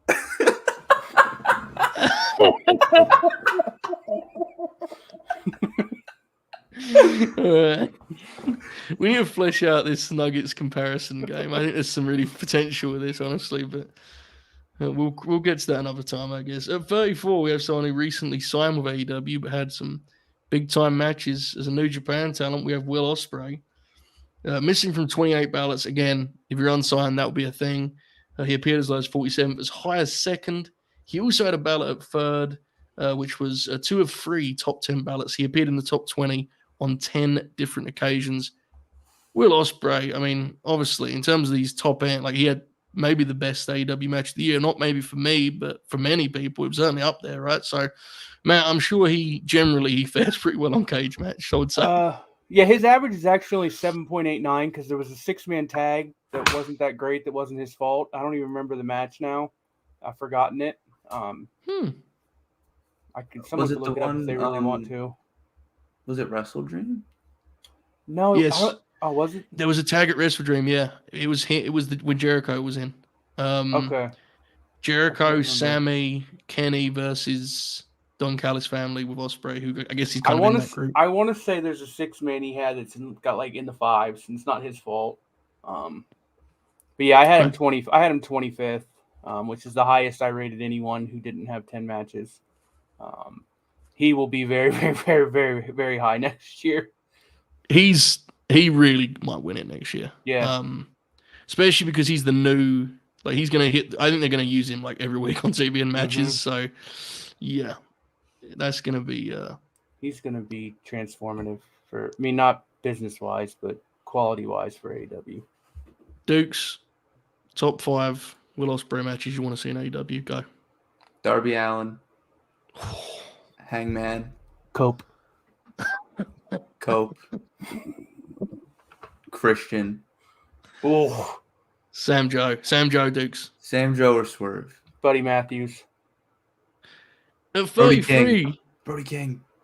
At 33, he Jake just Hager. mentioned, Oh, as he always does. Andrew's right. It's the 6-man on Dynamite before Forbidden Door. That's the one. I don't remember the match, but that's the one, I think. 6-man. Man, we didn't say Danielson. I gotta look that up because this Who? is gonna bug me. We didn't say the American Dragon Bryan Danielson for who Ospreay should wrestle. The Ring of Honor guy. No, the WWE guy. Oh, the yes. That's Daniel Bryan. Yeah, Kayfabe, bro. NXT Game Show guy. Yeah. He was a good commentator on the Cruiserweight Classic. What a fucking time that damn NXT. He was the show Mrs. Youngboy. Yes. Okay, so I exaggerated. Okay, I'm actually totally wrong here. So, God bless. His lowest rated match is actually an 8-man tag. Okay.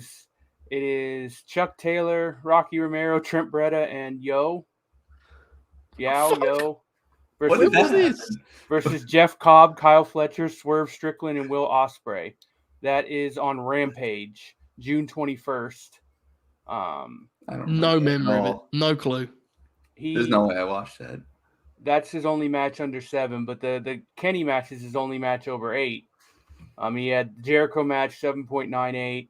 The Wrestle Dream match is a 7.69, and then he teamed with Cobb and Fletcher against Chuck, Wait. Rocky, and Trent, which is a 7.3. Didn't that Wrestle Dream match suck? Am I imagining that? I remember it's like, wasn't Ibushi in it? Is that why it was bad? Oh, well, never mind. All right. Being out Will Ospreay in the Fleet 50 as he does in all of these competitions and such is Buddy Matthews at 30 to 33 here. Late Night Grin sponsored wrestler, as Manny the Hooper once claimed. He was missing from just 15 ballots. He appeared as low as 47th and as high as 13th, which I can confirm was neither Matt or I. Do not accuse us.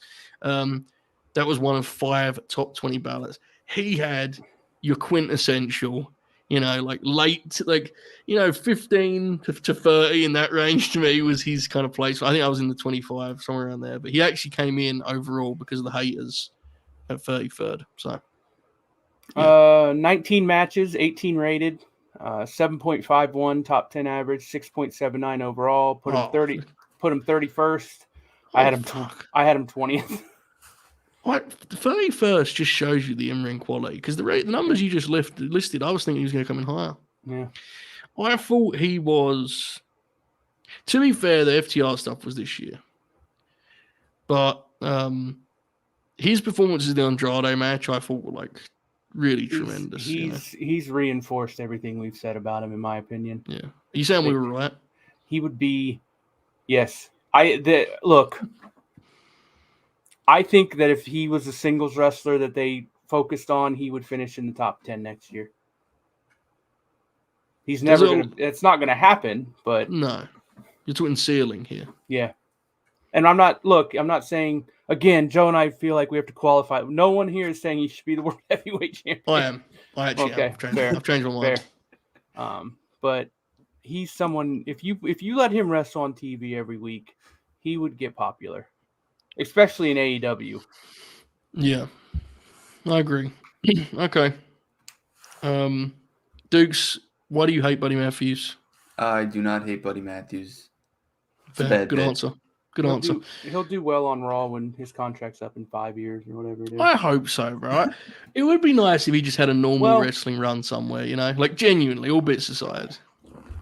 Depends on whoever's booking it by then, thinks what they think of him. Yeah. So. Yeah. I don't know. We'll see. At 32, we have someone who had a really big year, kind of changed the perception of them, rejuvenated their career, and was part of a couple really memorable TV matches. We have Juice Robinson. He also is missing from 15 ballots. He appeared as low as 45th and as high as 22nd, where he landed 3 different times, one of which was my own ballot. I think that kind of reflects where he lived mostly, right? Where'd you say you put him? I had him 22nd. Okay. I love the initial collision stuff so much that I couldn't go further down that. There's some of my favorite matches of AEW. Yeah, he was true. And I do not love Juice as a singles worker, to be totally honest. But he was so good in those tags and trio matches that I just thought he had a hell of a year. And again, perception. My goodness, did he do a lot for himself in 2023? Matt, how did that translate to the cage match? 30 matches, 25 rated. He's another big variance guy at 7.65 top 10, but 6.43 overall. Wow. Cage match had him 25th. I actually put him 34th, which I was probably a little harsh on him, but there was just guys I wanted to put above him, honestly. Yeah, I hope he can, it seems like that's a pretty major injury, so hopefully he'll be able to, it's the back, right? Yeah. That's the kind of thing where you never know what they're going to be like when they return. Yeah, I agree. Dukes feels like a vibe wrestler to me. Am I right? He's like the definition of a vibes wrestler. My God, the definition. Great promo, too. Vibe promo, too, right, Dukes? Easy. Technically, he's not even a good promo. He's a vibe promo. Yeah. He just sounds like a Muppet. He just says shit. It's very, very Scott Steiner. Very big Papa Pump. on the mic. There was a Just great moment. Unhinged. He doesn't know what he's going to say next. He just says it Matt I Menard am was right. on He Sh- does sound like a Muppet, right? a little bit. Yeah, I guess. It's part of the charm. Matt Menard was on Shivani's podcast, and he was talking about how when he was He's in good. WWE, he would yell, and they would go, "Why are you shouting?" And he was like, "Because it's wrestling, man."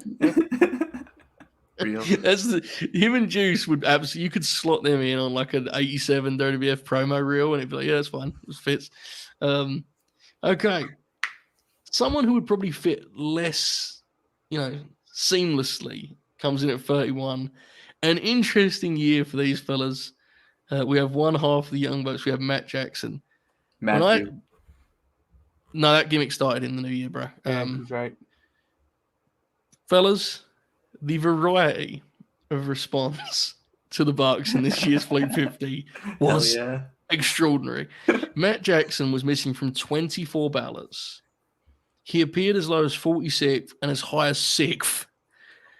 He had 10 top 20 ballots. It appears there was a great deal of disagreement in terms of where the Bucks landed. Now, what I would say is straight up tag matches, not their best year, but they were in some really good stuff for the Blackpool Combat Club. So I think they belong. I think this is actually a pretty fair reflection for Matt. Anyway, we'll get to Nick later. But Matt, I'm going to assume cage match actually was pretty favorable to the Bucks because of that Blackpool Combat Club stuff. Yeah. First of all, I had Matt Jackson at 15th, which is a reflection of me forgetting, honestly, about the first half of their year. I would not have ranked them that high if I may not have even ranked them, honestly. 27 matches, all of which were rated. Top 10 average of 8.31, overall of 7.32, which tied him for 7th. Wow. But you also have to remember the cage match is an elite propaganda website. And if you need any more evidence of that, and I'm not even saying this as a hater, because I'm okay with the Bucks right now. But if you need any more evidence of cage match being an elite propaganda website, Kota Ibushi wrestled 4 matches in AEW this year, and his average rating was 7.63. Oh my god. All right. Now, to be fair, the one match that we talked about a few minutes ago is the one, but the other matches were all good. He was just bad in them, and that's a flaw in this format. Okay, I'm glad you got that feature. Dukes, finally someone else other than Bob used the word propaganda on our platform. Dukes, I know you didn't do a ballot because you were saving it for this show, but how does one rate a year as sort of strange as the Young Bucks year? Because there is some really good wrestling matches in there. But I think their first half of the year was awesome. Yeah. But it took a while in the second half for them to really do anything. I really liked the All Out 8-man when they teamed with FTR. Yeah, the FTR, yeah. Did I not say the FTR? No, you just said FTR. Fuck. A perfect example of the weird year they had is, like, I feel like it'd be a pretty easy opinion to say they didn't do much this year, right? Yeah. And they were, well, Matt had one less match than Nick. They were both in the top 15 in most rated matches in AEW this year. So I'm really glad you do this shit, bro, because it is wild. I would not have guessed that. It puts it in perspective. Yeah. How long the fucking year is. Yeah. I also think this is an example of the Bucks being victims of their own standard. It's like it was a lesser year for the Bucks. That does not mean it was a bad year necessarily. I think those numbers kind of reflect that. So interesting. All right, there's Matt Jackson at 31. Okay, and at 30 we have probably the greatest Joe Holbrook Promotions TV champ of all time. We have the Messiah of the Backbreaker, Roderick Strong. Frustrating year in terms of Roddy, and especially with how he started. My God, I thought he was going to have a run, but things changed.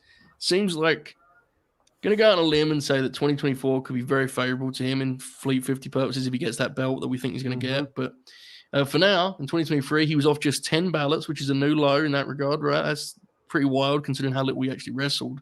He appeared as low as 47th, as high as 15th, one of just 3 top 20 ballots. Very much a guy that people put in this range. 30 is pretty, a very fair reflection of that.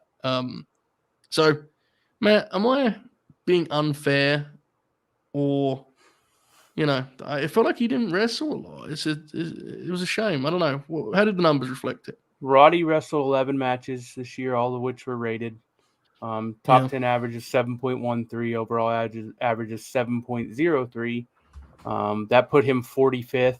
I had him 43rd. And that's just because he just didn't do enough. Bro, 11 matches when you debut in April is fucking insane. Yeah, like, that's what do they do? And all for what? For this shitty faction? Just bullshit, man. Really despicable stuff. Dukes, get the police on the line. I'm mad about it again. This is... Wasn't he hurt for a while, or am I just wrong about that? No, it's just a bit.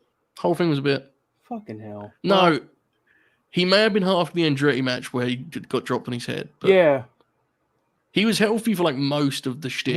He's going to have a good year this year. Oh no, this is like the most ridiculous thing. Like, Joe Holbert like the Samoa Joe, Roderick Strong matches, but I did think both those matches were really quite good. The second one, that crowd was an all-time bad Dynamite crowd, and they just clobbered each other the whole time, and it was pretty good. So, yeah. Dukes, what do you reckon? Roddy's gonna get this belt. You know what we right? need for the StreamYard? Yes. We need the clip of me and Chris reacting to Roddy debuting. That was an incredible moment. It was very cool, yeah. And then they had the Jericho match, like right away, which was from when they were in like, you remember when they were chopping each other in like, the stairwell? It was like making that big that echo. It was awesome. I think not to upset you, Joe. I think you can make a strong case that Roddy shouldn't have been on here this year. What was the reason for that? We'd already moved past that, and we're just talking fond memories. You kind of just 45th with only 11 matches. It's kind of hard to. 45th is in the top 50, man. But only 11 matches, man. Like, you know. Quality, not quantity, bro. He was doing character work. He's going to cook this year, though. Bro. He'll finish in the top 20 this year. He's going to win Best Gimmick in the Observer. Probably, yeah. Which is terrifying. Sad man. Yeah. There's no way, right? Who's going to win Best Gimmick in the Observer? I'm so sick of that dude screaming people's names, man. Oh, it's fucking awful, bro. It's so bad. All of it's bad. And the worst part is they convinced themselves that just revealing them as part of the plan was going to make people forget that those three fellas have been absolute fucking goofs on the TV show. Like, the crowd doesn't take them seriously. Why would they? In all seriousness, who is going to win Best Gimmick in Graps? Are you talking about last year? Or? Oh, yeah, like when the Observer comes out. Yeah, we're coming up pretty soon, must be. Julia Hart. Roman Reigns. Yeah, maybe. I don't even know when it last year, so I don't know what I'm asking really. I always find that all fascinating. Like, Judgment Day. Yeah. Rhea. Dom actually is probably the right because he's actually helped by his gimmick. Right? And he's good at it. Most of these guys are just wrestling in spite of their gimmick a lot of the time. So that's a good idea. All right, let's run down the 40 to 30 again for anyone joining us along the way. LA Knight. Man who points fingers. Yeah. All right, at 39 we had Trent Britta, we had Cope, Ray Phoenix, Penta, Sting, Ospreay, Bud Matt, Juice Robinson, Matt Jackson, Roddy Strong. All right, here we go, folks. 29. Former AEW Women's World's Champion with Hikaru Shida. Missing from 18 ballots, appeared as low as 47th, as high as 4th, which was her only top 10 ballot. She had 17 top 20 ballots, however, which is obviously a new high by quite a distance in that regard. Roddy had 3, so for some perspective. Again, there was some variance, and I was part of that variance because I did not have Shida very high. I did not love her work in 2023, regrettably, because I like Shida, Joe. Shida a lot. I had her in like the 35 to 40 range, I think. Like, I like the idea of Shida more than her work as of late. It's been frustrating me, you know. I thought her 2023 was very spotty, but I don't know. Here she is at 29, Matt. What did Cage Match think? Shida worked 29 matches in AEW this year, 24 of which were rated. Her top 10 average was 6.73. Her overall rate average was 5.82, which put her 54th. I did not put Shida on my ballot, and I love Shida. I did not think she had a good year. Wow. That is surprising because she's one of your favorites. Yes, she is. It was a disappointing year for her. Yeah, she's very. She'll bounce back, I think. But I think she had some matches this year that were kind of stunning. And there was a stretch there where like it felt like every other week people were pointing at their opponent. It's like at some point, you know. I mean, look, I hope, you never know, but I think she'll probably bounce back. Yeah, it's up and down. It's not a big But deal. I just don't think I'm not even talking about her booking. I just don't think she had a good year in ring. Yeah, Something was off with her a lot of the time. Wasn't she hurt early in the year? She missed time in the year, definitely. Yeah, Maybe that had something to do with it. I don't know. Hopefully she has a stronger year this year. she's very cool. I would like to be more into her work. Dukes, what do you make of Sheeta's 2023? I thought she was a little hit or miss, but I remember liking the stuff that I remember, and there's just probably a lot that I don't remember. Yeah, there was definitely some TV matches that were kind of. She probably wrestled Sky Blue a couple times. Was that Ruby match? That was in 2023, right? That was That's one of the worst matches that's ever been on there. Was that the Rampage one? No, it was the Rampage one. The Rampage one was good. Yeah, they had a match on Dynamite like after that. Yes, that was stunningly bad, and then everyone tried to blame Ruby, and it was like it's not. They were both kind of yes. They're both kind of not good last year, and I love both of them. Sheeta's definitely been a culprit of like her work has got looser. You know, like those some damn wrestlers, corner punches. Don't get me started. Some wrestlers, they kind of like clobber physicality out of the women who are not suited to that, and others go the other way. And I think she's been a case of the latter, right? Like her stuff's got softer. I still want to see her wrestle Mercedes. Oh yeah, she's that match would be tremendous. She's still really good. It's just it wasn't the best. It's a bad year. It happens. I have a picture of Samoa Joe behind me who had about 14 bad years in a row. It's okay. It's allowed. At 28. We have the current AEW Women's World's Champion. We have Toni Storm, missing from just 10 ballots, appeared as low as 49th, and as high as 5th. She had 3 top 10 ballots and 10 top 20 ballots. Look, the character isn't going to be for everyone, but if you're into it, that thing, I mean, she does it to perfection. So if you like it conceptually, you're having a blast. It's probably your favorite thing in the promotion, if we're being real. She is so fucking funny. I'm not even into like super gimmicky wrestlers, but she's so funny. Like, yeah, she had a big year in ways that are not Fleet 50 kind of. They don't translate to Fleet 50, which I'd imagine is going to be the case with Cage Match, Matt, right? Cage Match, she had 36 matches, 30 rated. She finished 56 with a 6.58 top 10, 5.79 rating. I actually put her 49th. I did put her on my ballot. I thought she was actually having a strong in-ring year before the Timeless thing. She was very good before. Good call. Yeah, the Timeless thing for me jumped the shark, and then somehow she fucking saved it and has brought it back again. Yeah. She's still figuring out the in-ring part of it, which, I think the last couple ones have been pretty solid. The Deanna match is going to be very interesting. I'm excited to be at that one. I think it could be very good, but I also think it could be, something. So we'll see. But I think she's doing good work right now. I agree with you. It's not for everyone. I certainly, if you hate it, I get it, but I'm enjoying it right now. I do think there's probably going to reach a point where I'm not going to enjoy it anymore. But right now, I think she's killing it. Yeah, I kind of think Deanna should win the belt and do a double turn, to be honest. You leave it with Toni as a babyface. Deanna is a heel champion that can transition the belt to Mercedes. It's a much more natural match for Mercedes to come into. It also makes sense too, because I don't think you should turn Mariah babyface when they do that inevitable thing. So, nope. I think that makes Mariah's a heel. Yeah, and Deanna's a natural heel too. Yeah. That makes a lot of sense. I think Deanna's doing a hell of a job. To be clear, it's just it's not reflect. Like I think they said, I don't know, Dukes. What do you reckon? Good call. Yeah, I like it. And Mercedes coming into the Timeless Toni shtick feels like a mistake to me, but yes, I guarantee she wants to wrestle Toni though. It's probably very high on her list. Yeah, well, we can always make new lists. But she is very good. It's just I don't know Yeah, I don't know I'm if in the same boat as Shoot. Bringing in like a potential box office attraction and having her do shtick with Toni feels like an error. Yeah, but whatever, we'll see. Of course, I think Mercedes. You can't do it immediately, but Mercedes is better as a heel too. Yeah. All right, it's time for some controversy. Here we go.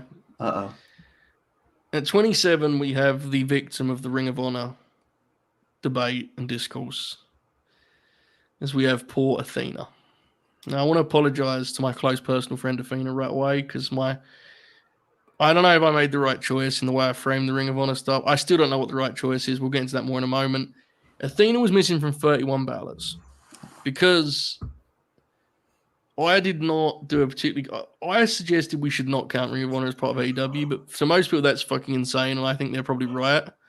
So on the ballot she was on, she appeared as low as 46th on one of them, but she was as high as second on 2 different occasions.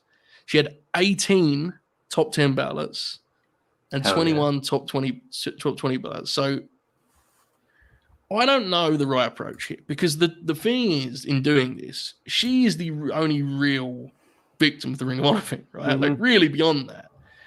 And I don't know how different it would be because there's no way that everyone who sent a ballot watches Ring of Honor enough to have like.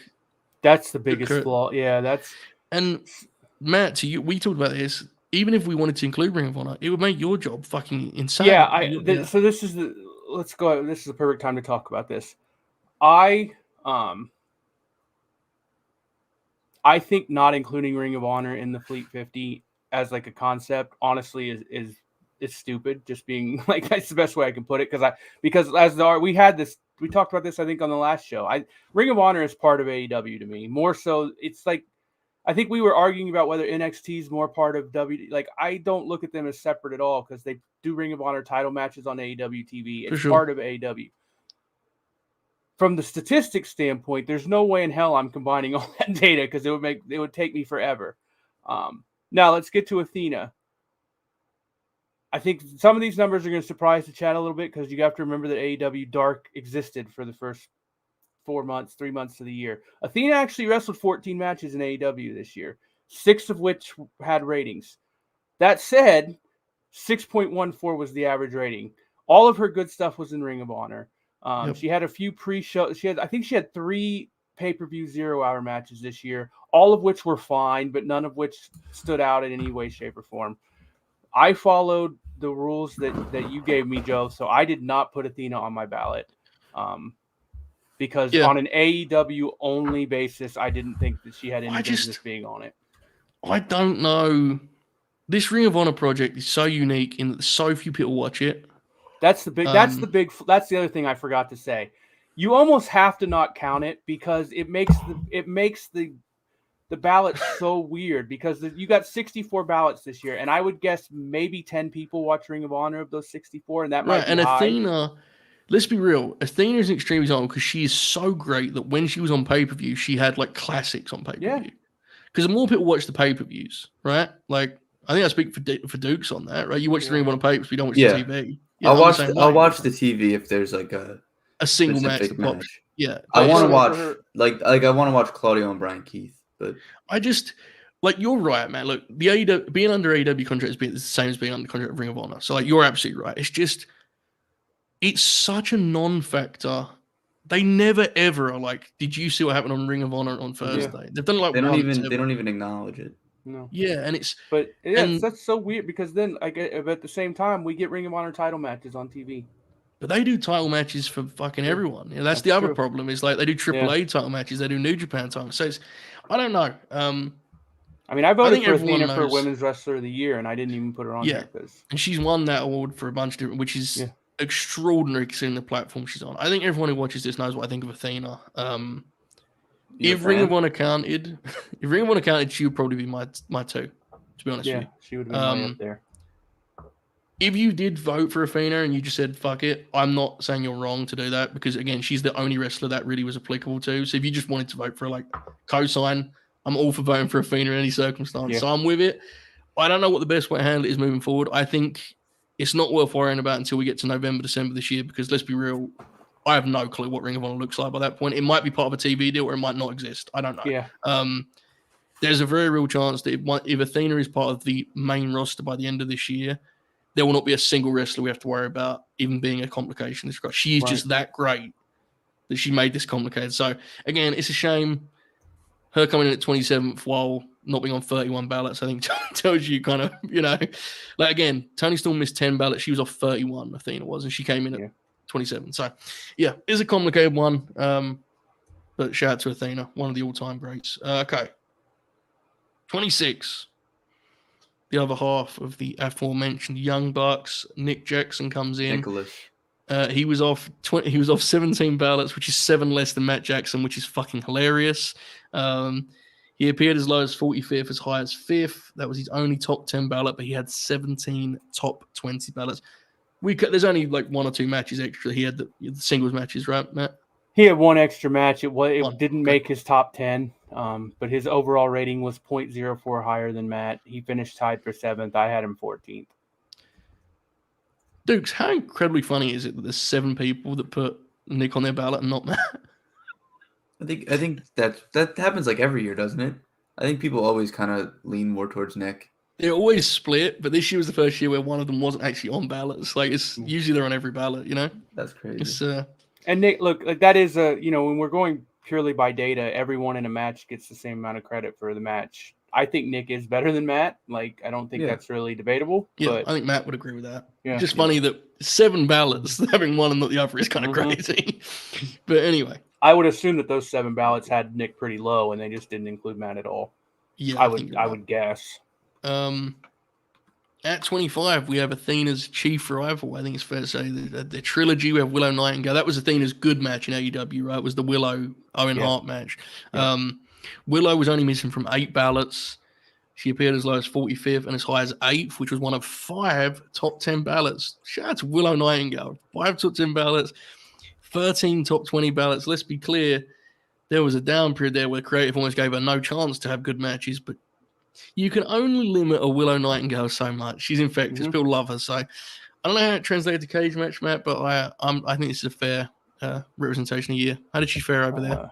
Willow was 53rd in cage match, 35 matches, 26th rated, 6.75 top 10, 6.05 overall. I was the low person at 45. I probably was too hard on the women just based off the data I used. Because like I said, Emmy's the only one in the top 50 on the cage match. But Willow and Stat, who I'm sure we'll get to, were the 2 that I was putting on. I didn't care where they were but I probably should have put her a little bit higher. Just so watchable, you know. Whenever she's on there, you got something worth watching. I don't know. Dukes, Willow Nightingale. What do you think? She's going to get one of these AEW belts this year, maybe?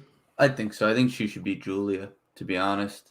If the big belt's going to be on Mercedes. And then eventually you can get back to that because there's already pre-built stuff with that.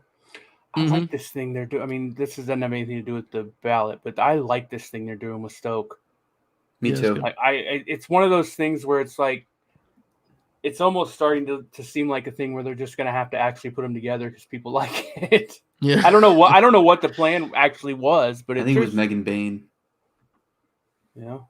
That's another. Yeah, she's coming too, man. She's real good. Yeah, she is. I don't know if everyone has seen the Julia match, but yeah, she's the real deal. She's imagine potential when she game gets changer in the ring with people who can work. Fuck you, folks. I'm clearly kidding. There, that's a reference. That's not my opinion. That was venomous on a family show such as this too. Fuck. All right. At 24, one of my personal favorites. No one that's slightly complicated because he left the day before ballots would be accepted. We have Andrade Idolo. He missed from 15 ballots, and I think some of them must have been like he left, right? It's kind of a weird timing. And also another one too where he was only there for 5 months. For sure. On the ballots he was on, he appeared as low as 44th and as high as 11th. He had 23 top 20 ballots. So 23 were in that 10 to 20 range, which is where I had him. I think I had him like 19, 20. Continental Classic allowed him to kind of sprint home, right? Because he had, as you said, he missed the first half of the year. But by the end of the Classic, I thought he was kind of undeniable, to be honest, in terms of being back inside the ropes. So, Matt, I'm going to assume it helped him a lot on the cage match too. Andrade had 14 matches in AEW last year, this year, whatever you want to call it, all of which were rated 7.71 top 10, 7.3 overall. So you really didn't even have anything bad. I think his lowest rated match is the Miro match, actually. Yeah, accurate. He finished 22nd in the cage match, and I had him 21st. Yeah. He was I'm sure people feel a certain way about the way things went down in terms of AEW and such, but he performed best he could, and I think that's cool. As a fan of wrestling, I actually don't give a fuck how you do business for your promoter, but as a fan, when I tuned in to watch Andrade, I thought he brought it every time. I thought, that was commendable, was too strong. But let's be honest, in wrestling, it isn't always the case. Let's be real. So I am a big fan of Andrade. I only watch AEW, and I had no issue. Because he did business on the way out. There's some stories that whether you choose to believe or not, maybe behind the scenes wasn't quite as smooth as on camera, but he did business on the way out. Good for him. Yeah. That's the bit. Look, man, people are going to go back and forth. There's no point in being mad about it. Right. And he had some tremendous matches, right, Dukes? I mean, what would you say was your favorite Andrade match?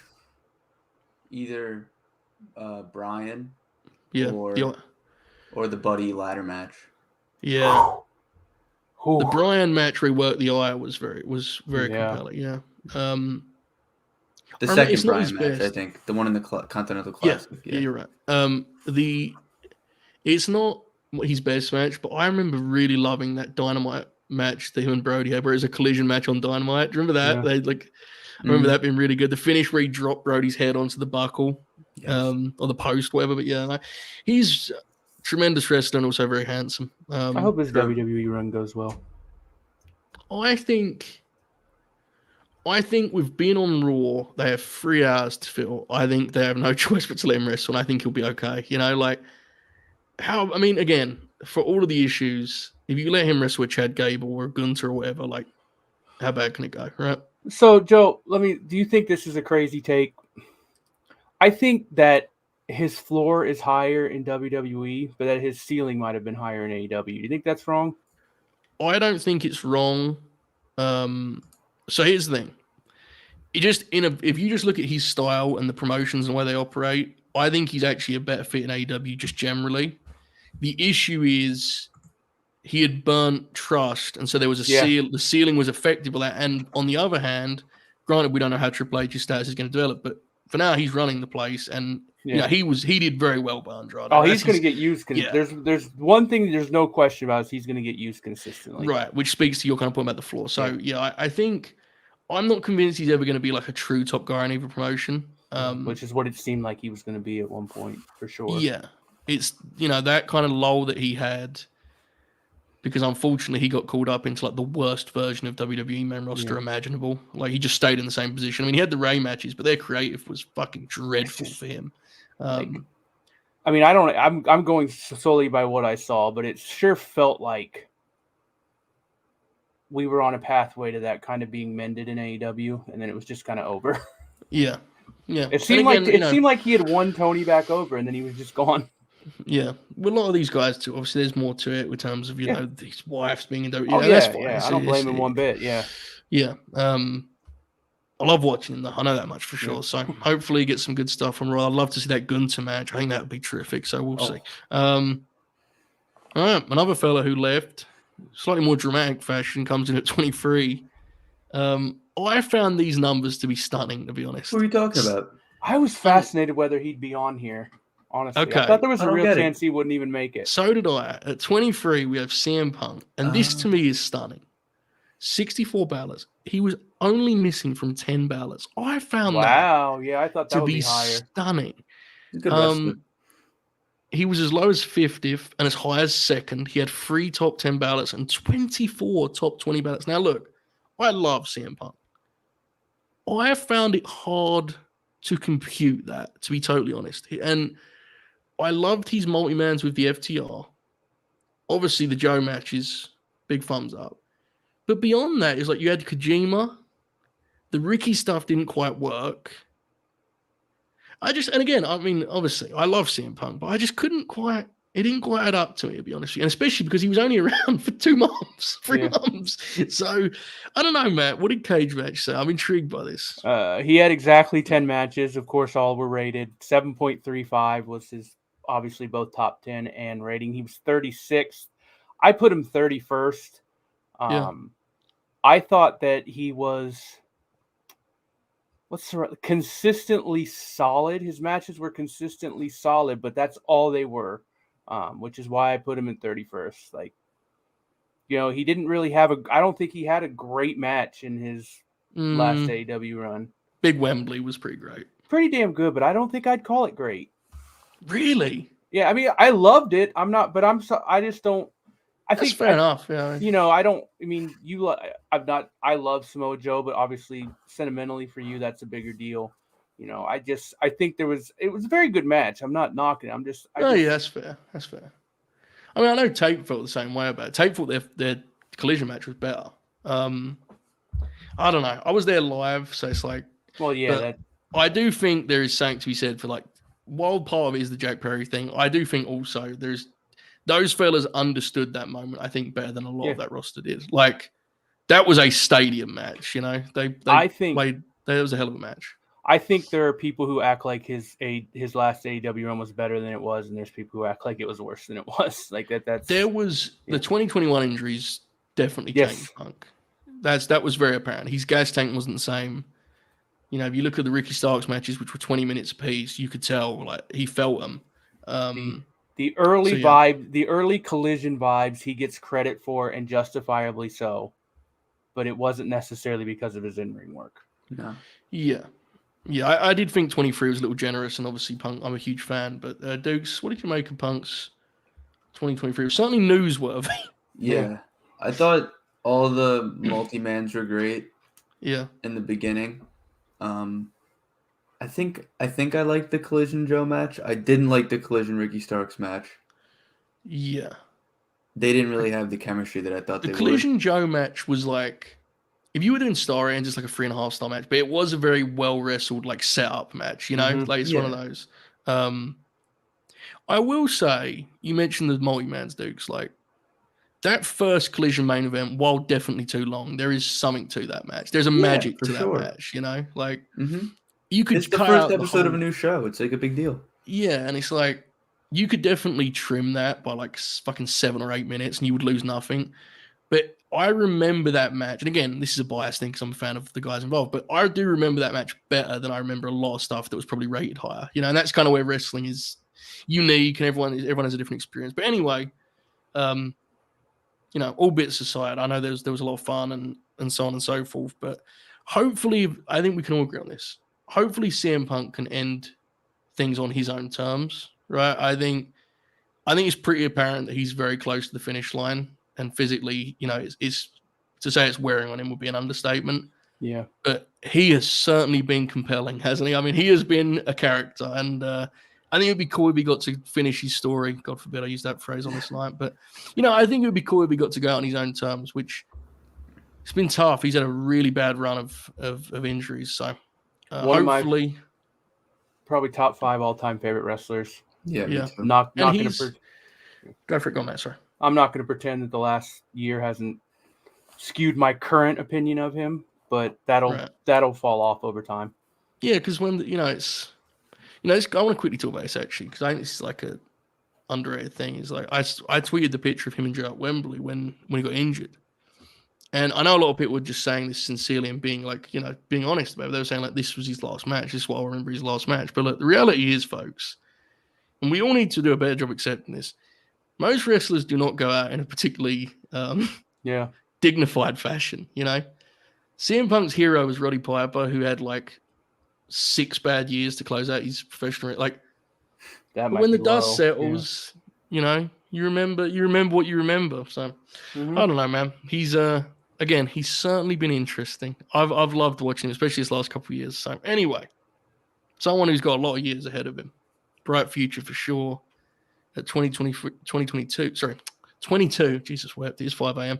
I have Konosuke Takeshita, missing from only 5 ballots. As low as 49th, as high as 6th. He had 5 top 10 ballots and 26 top 20 ballots. Most seems to, kind of agree on Takeshita. That's pretty it says a lot. Creative was his biggest issue, I think it's fair to say. But how did he fare on Cage Match, May? 27 matches, 23 of which were rated. Top 10 of 8.12, overall of 7.07, which put him 14th. I had him 12th. I think the Callus thing has made, kind of made people forget some of his early stuff in the year, he will be higher than this in the future. Yeah. If he's just allowed to wrestle, he's a top 10 candidate. It's very frustrating right now, but it'll happen. He's going to be fine long term. Dukes, Takeshita. Do you get mad at Don Callis also? Yes. Yeah. It's a shame. I think we're trending back in the right direction though. Hopefully. I think he got the big duster back, the big coat. So let's get past this Jericho match and then we'll talk. He should squash Jericho. That's the thing. Yeah. If Jericho has any self-awareness, this should be. It won't be, but it should be.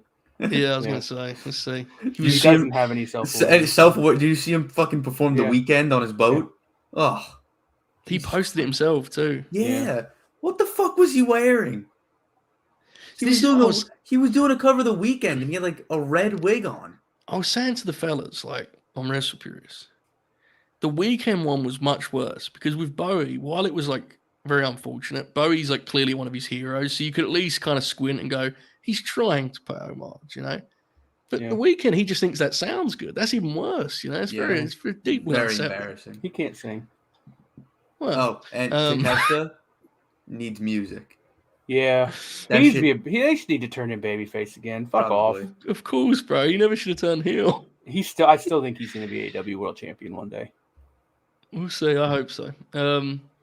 21. I said it about Cody Rhodes 15 years ago, and one day I will be right. Quite the night to bring that one out. Yeah. 21. We have, I think, one of the most consistent workers in the whole promotion. Cage match be damned. We have Chris Statlander. She was missing from only 2 ballots. She returned in May, which tells you like how good I think she was as a TV wrestler. She appeared as low as 39th and as high as 2nd. She had 5 top 10 ballots and 24 top 20 ballots. She was in my top 20. Again, I'm sure Cage Match had a lot of her stuff in that 6.5 range, but I thought she was fucking awesome. Her performances I loved. So I thought she had a great year. Matt, how mean was Cage Match? 29 matches, 25 rated, 6.8 top 10. Overall is 6.08, which is one of the higher ones for the women. That put her 52nd. I put her 39th, which again, probably too low. I should have done a better job of breaking away from the data a little bit there. But either way, she's awesome. I don't know. I'm also very she's shown more personality lately. She seems to be growing in that regard. So I think sky's the limit for Statlander. She's going to be the AEW Women's World Champion at some point. And that Mercedes match is going to fucking rule. Absolutely. Oh, yeah. Oh, yeah. That's a perfect style matchup too, man. Yeah, she's always good with the bigger gals that can throw around and such. Dukes, Vibes wrestler? Yes. Long Island's best wrestler. Yeah, it's her or Willow. I don't know what you want me to say. Trent Brower. What about Mick 20? He's coming back. I haven't checked Willow or stats like tweets. So at 20, also missing from just 2 ballots, we have the most popular member of the House of Black, and it's fair to say, among hardcore fans, which is Brody King.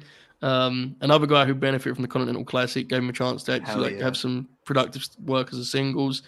On the ballots he was on, he appeared as low as 46th and as high as 13th. On 2 occasions, he had 26 top 20 ballots.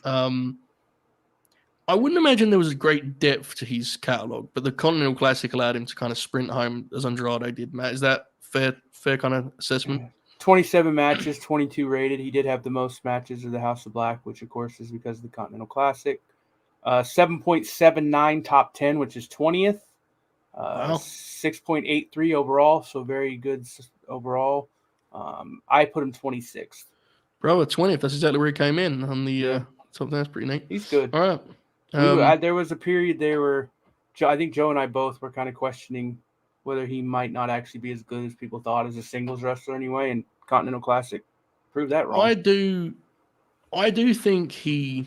Okay, I want to be careful how I phrase this. I like Brody a lot.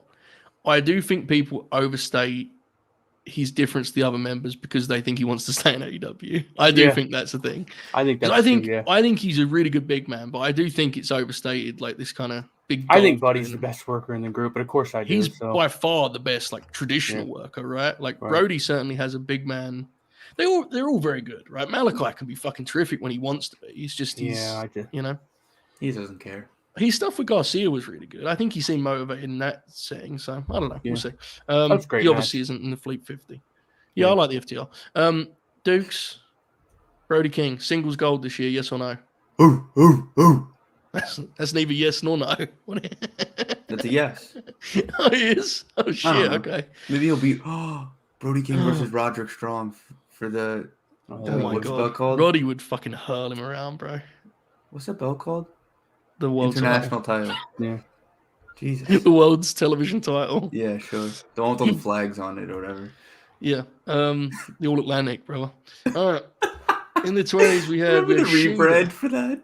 Yeah, it was Jeff Jarrett. It was incredible. Again, 2023 was weird. We had Shida.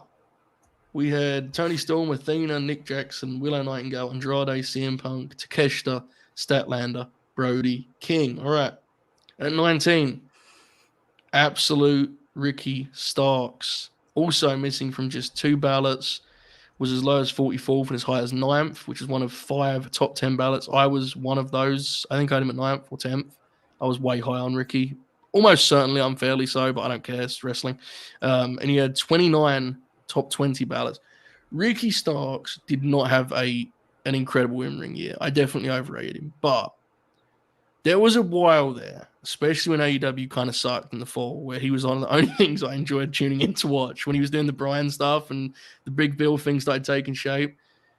A lot of his best stuff is a promo, not a worker, but again, who cares? Matt, I'm going to assume he's not a cage match hit necessarily.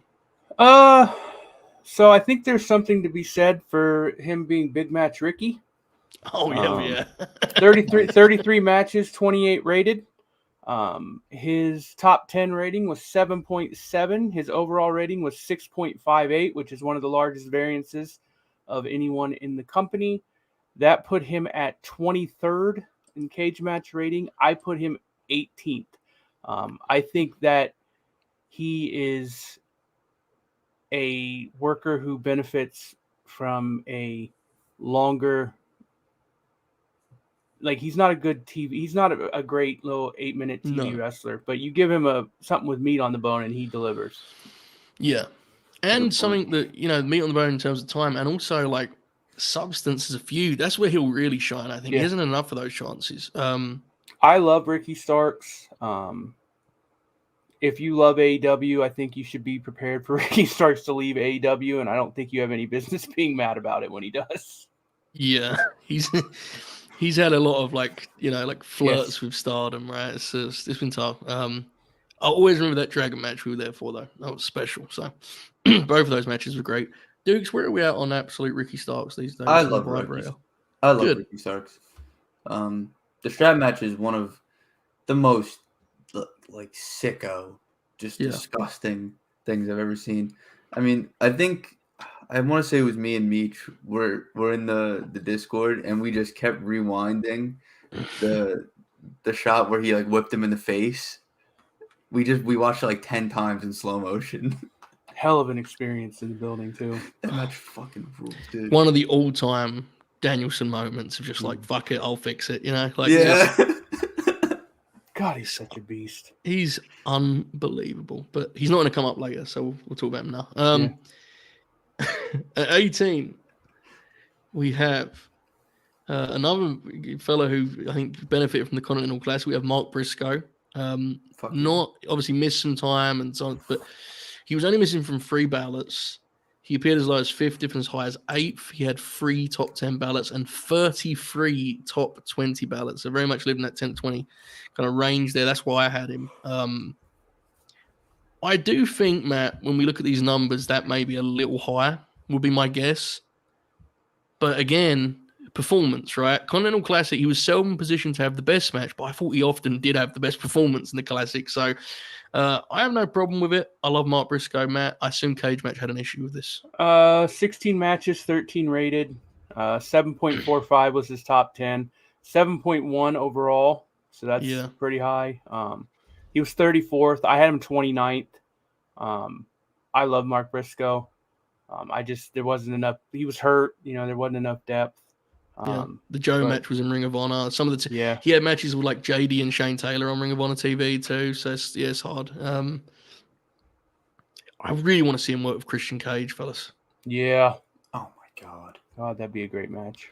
Like the wrestling match would be great, and then eventually the bloodbath they would do. Like I think that would be incredible. And also this important as Rookie of the Year, of course, famously. Yeah. Mark Briscoe. So true. Mark Briscoe, gotta be a vibes wrestler, Dukes, right? Easily. If there were a list, there is not a list of vibes wrestlers. We've gone over this. Not. Yeah, it's against the vibes. If there were, hypothetically, he'd be at the top.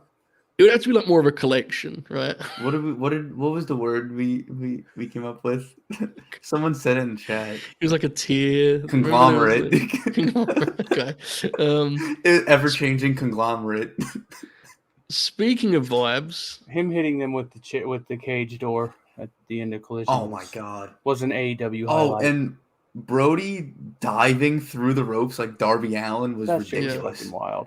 I love that, ridiculous. I just look, man. They started that feud by telling FTR that they didn't have any friends and no one would save them, and the feud ended with Mark Briscoe saving them. Like that's pro wrestling, man. Yeah, it fucking ruled. Okay, what was that? All right. Speaking of vibes, that was my transition previously. I'm not changing it. Nice. We have a polarizing wrestler at 17 here. Oh, no. Missing from 10 ballots. Quite the leap in that regard. As low as 47th, as high as 3rd. He had 17 top 10 ballots and 31 top 20 ballots. We have the former AEW World Champion. We have Maxwell Jacob Friedman. Now, look. It says a lot about how Max closed the year that he missed from 10 ballots because, as Matt, I think, is about to reveal here, inside the ropes, if Adam Cole fared pretty well on Cage Match, MJF must have been like 89 Flair, bro. Like, how did it look? MJF worked 25 matches this year, which I believe is up from 7 last year, if I remember right. 23 of which were rated. His overall rating was 7.15. His top 10 rating was 8.4, which put him 5th. I ranked him 6th. As much as I hated a lot of the stuff he did in the second half of the year, I am not going to pretend that he didn't have probably 3 of the top 5 or 6, till we conservative say 10 matches of the year. Yeah. MJF is very good in the ring.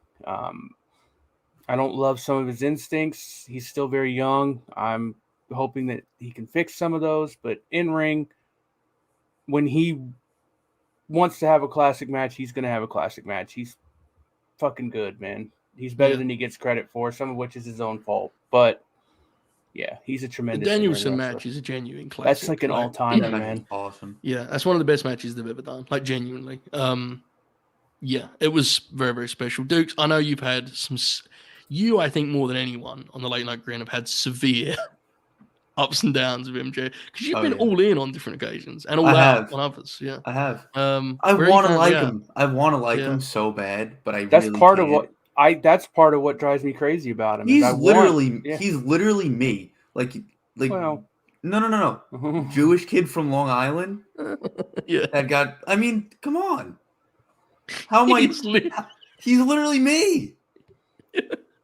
He played football. You vape. Pretty much the same thing. I played baseball. It's different, but Willie brings up a good point. Like, this is a perfect example of MJF, and like that was so unnecessary. Yeah, I left MJF off. Him doing the WWE light shtick and the Pillars feud was too much for me. The Pillars feud sucked. The Pillars match fucking ruled. Yeah, the match did rule. Which that kind of sums up MJF in a lot of ways. Mm-hmm. Hopefully, AEW would be better for having a good and focused MJF. Mm-hmm. I think that goes I think if he's like locked in and like really like at his best, I think he's like undeniable. Because look, a lot of the guys we love in AEW are not going to be around forever.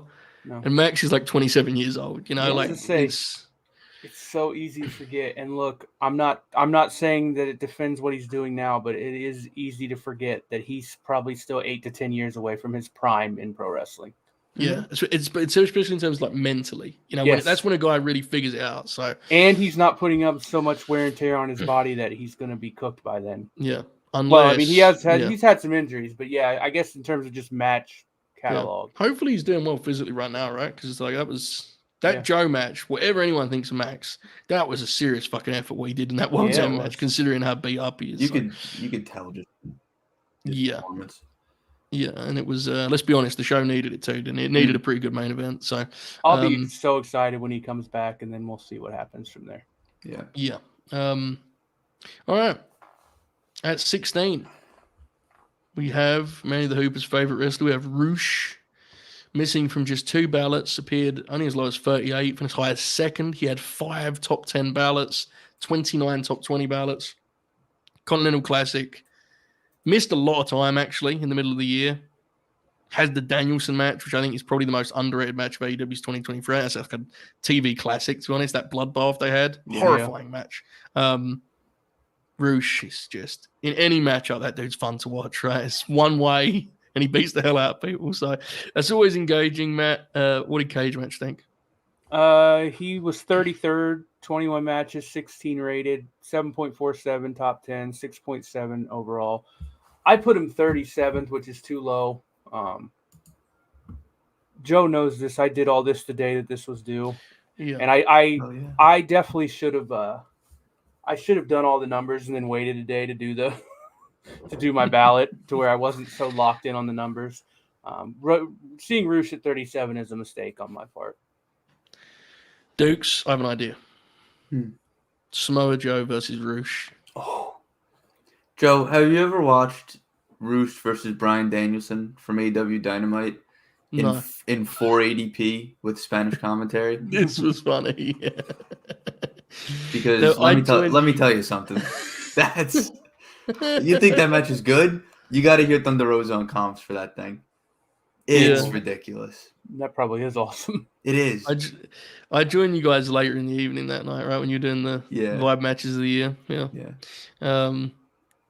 That match is again. I don't think that match gets brought up nearly enough. That is like one of the best TV matches AEW's done. Later. You sure? Yeah, I think so. Pretty confident. Wait till you hear these 15, numbers, Dukes. One of my absolute favorites at 15, missing from only 3 ballots, as low as 41st, as high as 10th on 2 occasions. He had 36 top 20 ballots, which is crazy because he only had like those 2 at 10, right? We have Daniel Garcia, who I think is honestly one of the big bright spots of AEW start to 2024 is they haven't completely thrown away his Continental Classic journey. Yeah. And big credit to all of the veterans in the FTR House of Black feud that made him the centerpiece of that story. Because trust me, if they didn't want him to be, he wouldn't have been. That's the way it works. So that was very cool, and I'm thrilled for him. He's doing much better. So, Matt, I'm gonna guess this is actually a little bit generous based on what Cage match says. How did it turn out? Danny worked 43 matches in AEW last year, 34 of which were rated. His average was 7.64 overall, 6.52, which put him 26th. I put him 22nd. I have a feeling he's going to be higher next year. It sure seems like. I know you had so many different matches in front of you over this lot, but would it be fair to say the Continental Classic was like a big Cage match chat? Because before that he had the Orange Cassidy match was terrific. But other than that, I can't remember. He didn't have a lot of chances to have great matches before the Continental Classic, So I tell you what, let's look. All right, while you pull it up, Dukes, Daniel Garcia, good wrestler in my opinion. I've heard he's special. Really? I've heard it. People should tweet that.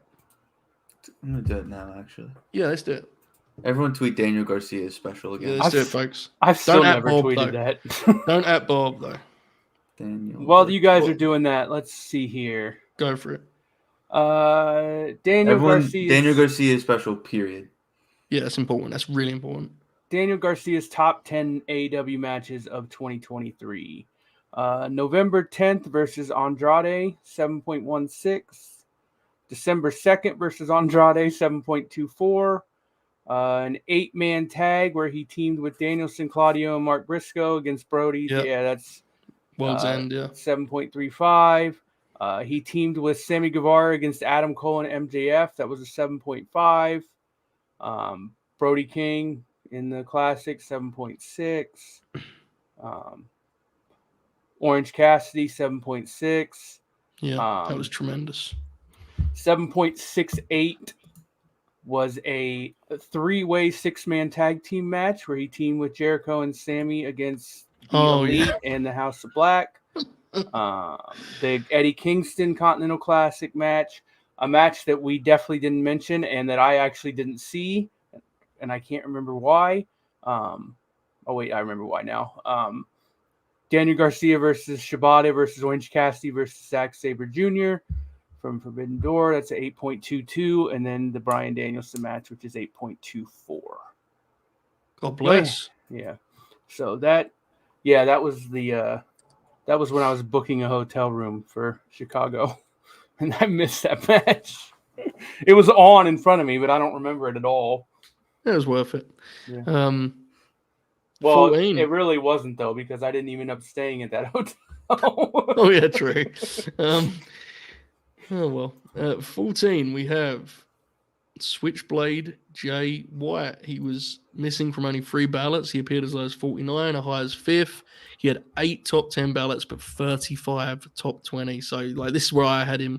He had some really good stuff. I don't think he quite felt the way we hoped he would in AEW. And a lot of that was creative and some of it was him. And that's kind of reflected by his start to 2024, right? It's not quite as we envisaged it, but it happens. He still had some really good pro wrestling matches, Matt. I'm sure Cage Match would agree. Yeah, he worked 30 matches in AEW, which is actually a lot when you consider he wasn't there at the beginning of the year. All 30 of which were rated. His top 10 average was 8.09. Overall 7.08, which put him 16th. I put him 23rd. Yeah, slightly disappointing, but honestly, he had a better year than I think some people realize because they hoped for more. Yeah. And because of the way it kind of ended. Yeah. Not ended, but in the fall. Yeah, because the Continental Classic, he was good, but he wasn't good enough to erase the. He wasn't. A lot of other guys were standing out in the Continental Classic, and he was just kind of doing his thing. The Dynamite wing of the Classic was not. You actually look back on it, there wasn't actually a lot there you'll remember, No. Yeah. Blue League, baby. Moxley wasn't at his best by any means in that tournament, I didn't think. Swerve had a couple great performances and he was very over, but I think the Collision squad was much more consistent. I think Danielson had the 5 best matches in the tournament. He probably did. Yeah, at least in the main, I think you're right. He might have had the 6 best matches. Mm-hmm. If you got that. What was his worst match? I didn't think the Brody match was. I mean, it was very good. I love the Brody match. Yeah. See, I remember that night being. I was one of the only people who felt it, but I thought Garcia and Eddie had the best match on that show. Fair. Remember that match? My God, great match. Yeah. Remember the Continental Classic? No. Save the promotion, Dukes. I know. Along with Samoa Joe. It may have. At least for people like us, it did. Yeah. Yeah. Which is all that 13, matters. we have one half of the famed FTR missing from only 3 ballots. Appeared as low as 41st, as high as 3rd on 2 occasions. 2 of 12 top 10 ballots and 35 top 20 ballots. We have Cash Wheeler in a 13. And I was actually surprised Cash came first to the FTR lads because his performances were quite extraordinary. But obviously he didn't have a couple of... Dax had a couple of singles matches that were really good, right? So you get what you get. Cash Wheeler, what are the stats saying, May? Cash worked 24 matches in 2023, 19 of which were rated. He had a top 10 average of 8.15, an overall average of 7.34, which put him 12th. I had him 10th. Came in at 13. That's not bad. Not bad at all. I want to know that I was not one of the people that had him at 3. I think I had Cash at 10 or 9, I think. The thing about FTR is they're fucking awesome. The FTR, excuse me. I've Misspoke. heard that, bro. Yeah. I've heard that a million times. Dukes, do you like FTR? Or I love the FTR. The I other love the crazy, FTR. the other crazy thing about them is that they're in AEW and they actually want to be, despite what some people think. No, they don't. They're terrorists. It's gonna Actually. fucking rule when in about 6 months they start trying to ask Tony what belts they can bring over to add stars to their gimmick. Yeah. Cash actually said in an interview recently that he's like trying to figure out what belts they can add. Fuck CMLL. yeah. MLW. They have tag belts, right? You got TNA. Well, The NWA is the funniest one they can win. TNA is not really an option. That's a WWE MLW. co-opted Does promotion now. MLW have tag belts? Well, no stars are worth that. Come on. I don't think there's. That shouldn't even be a star. That would just be like. Listen, asterisk. they've already got like what 8? They're stat padding at this point. Still 7, right? I think. don't know. NXT, Raw, SmackDown, AEW, Ring of Honor, AAA, New Japan. Yeah, 7. 7. They've won. I think they've had 10 IWGP, title please. wins. Sorry, bro. Yeah, the sanctioning body. I forgot. My bad. Oh yeah, didn't they win? They won the strong belts, right? No. Yeah, they didn't win them. Okay, that's No. another one. They only formed like, All Japan. Yeah, That'd be a good there one. you go. Now we're talking. Yeah. Dax versus Kento at Korakuen Hall. Do the astronauts have tag belts currently? Sure. They need to. By the way, that They match. need to get to America. That match Does- might happen. By the way. need- Does I don't know if- Progress have tag belts? Yeah. I want to be clear. I'm not making any news or breaking stories, but Cash has actively said he wants to wrestle the astronauts, and if he wants to wrestle them, then Tony? He'll do it. Yeah. He loves them. Okay, we ain't got to wait long to get to the other half of FTR because in at 12 is Dax the Axe. He was missing also from just low. 3 ballots. As low as 36th and as high as 4th twice. That was the same 2 ballots as the ones that had Cash at 3. Jones. Nope. He had 13 top 10 ballots, so 1 more than Cash, and 36 top 20 ballots, 1 more than Cash. So Dax, the only difference in his year, he had the Roosh singles match. I'm trying to think of the other one that was good. The Jay White match we were at was very good. But obviously, mostly they're going to be, mostly going to overlap. Matt, how different were they on Cage Match? Dax had 28 matches, so he had 4 singles matches, 22 of which were rated. So he had a singles match that was not rated, I think, unless Cash had a singles match that I'm forgetting. Cash did. Cash had the wrestled. singles match with Jay Lethal. Okay. Yeah. Dax had an 8.18, 7.30 overall. So his overall was actually lower than Cash's, but his top 10 was higher. It was the Jarrett match. Yeah. Dax finished Match was not 10th good. in the cage match rating. I had him 8th. The Jarrett match was a great example of some people rating matches about actually watching them because a lot of people describe that match in a way that it actually wasn't at all. Like, Yeah. No, I was there. that was- It wasn't. people were like, that was some good old fashioned graps. It's like, it actually fucking sucks. But I mean, who's counting, when they first came back, you could tell that Dax was very rusty. Very, very rusty. But Man, that He got Christian going Cage there. match is going to carry him in this year's ratings. they're in a really good spot rhythm right now. I think they're trying to make the most of their time on Collision. I think that's reflected by their start to the year. So hopefully we get more great FTR matches. Okay. Where were we there? That was 12, right? That was 12, mate. Yes. Okay. We're going to stop off this one and kind of reset for the top 10. 11, just missing out. Someone who was on every single ballot. Didn't quite make top 10. He was as low as 38th, as high as 3rd. He had 21 top 10 ballots and 47 top 20 ballots. We have Claudio Castagnoli. I really struggled with Claudio because I think the world of him, and I think he deserved a lot of recognition in this. I did not remember enough individual matches to rate him in my top 10. He was just outside for me. At one point, when we had about 35 ballots, he was 4th, which is, again, it's fascinating the way these things trend. But, Matt, I'm really intrigued. What did Cage Match say for Claudio? Claudio Castagnoli worked 51 matches in AEW this year. And remember, that doesn't count stuff he did in Ring of Honor. 39 of which were rated. He had a top 10 of 8.34, an overall of 7.24. He was 6th in the cage match rating, and I had him 4th. Wow, there you go. Interesting, Dukes. I know you didn't do a ballot, but how gut feeling, Claudio, a little harsh at 11. What do you reckon? I feel like I feel like I can name 10 wrestlers that may have had more memorable stuff. Yeah, that's the thing. But Memorable. not Yeah. necessarily better. But and he's Claudio. He's always going to be fucking top 15 just if he wrestles 5 matches a Right. year because he's that good. But Yeah. His only memorable stuff was really with Eddie, right? They had a personality to it. They had a real Yeah. vibe to it. Otherwise, he was just kind of that wrestling. the Arthur Ashe match is one of my favorite matches I've ever seen. Yeah. Yeah, that was quite the moment. So Claudio's great. He's also like 43 years old or whatever, which he's is a fucking freak. hilarious. Yeah. So we've got 10 spots left. Oh my God, Claudio Josh Barnett. True. Yeah. Yes, the real. The 10 real. spots left, and looking at my spreadsheet, I'm pretty confident of who those 10 are. Let's quickly which is reset. gonna make the highest rated cage match person that didn't make the top 50 very funny, but we'll get to that after. I'm sure. Okay, 20 to 10 was Brody King, Ricky Starks, Mark Briscoe, MJF, Roosh, Daniel Garcia, Jay White, Cash Wheeler, Dax Harwood, and Claudio Castagnoli. All right. Here we go. I think a little bit of a surprise is kicking off our top 10, fellas. Missing from 3 ballots. He ranked as low as 40th, as high as 1st. He had 15 top 3 ballots, 35 top 10 ballots, and 46 top 20 ballots.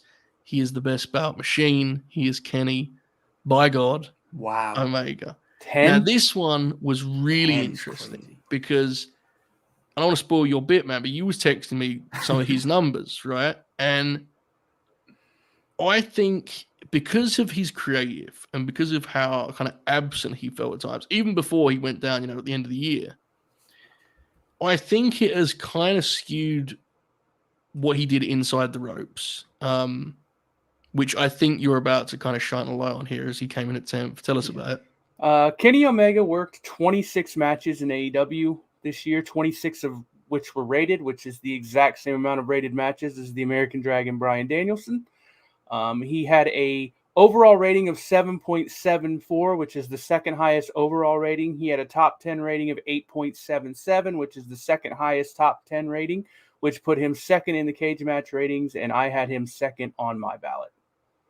Fair. Would you say it's kind of the case of the Young Bucks where high standards and so on and so forth? That and and this happens every year, and there's nothing wrong with it. It's just the way the world works.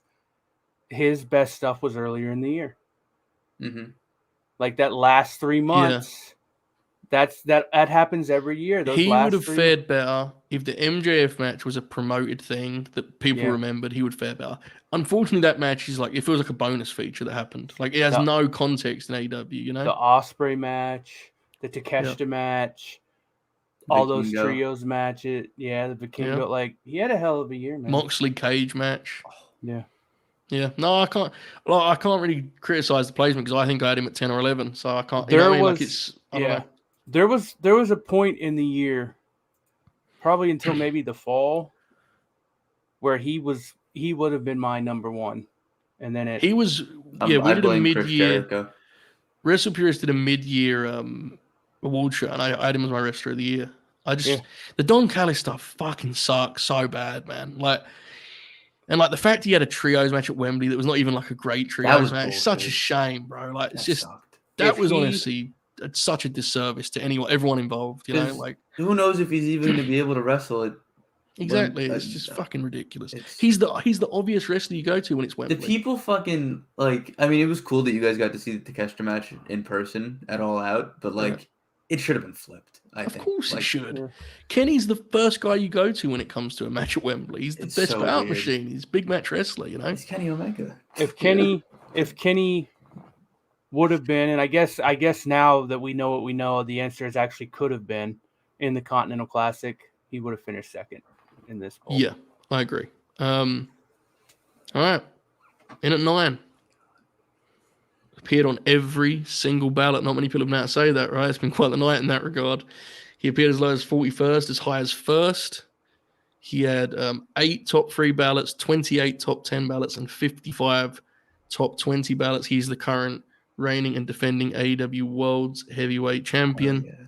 He is Samoa Joe. I want to be clear that I did not give him number 1. I think I had him at 4. I think that while he's never someone who's going to give you great depth in terms of match catalog, I do think he had a lot of really good stuff.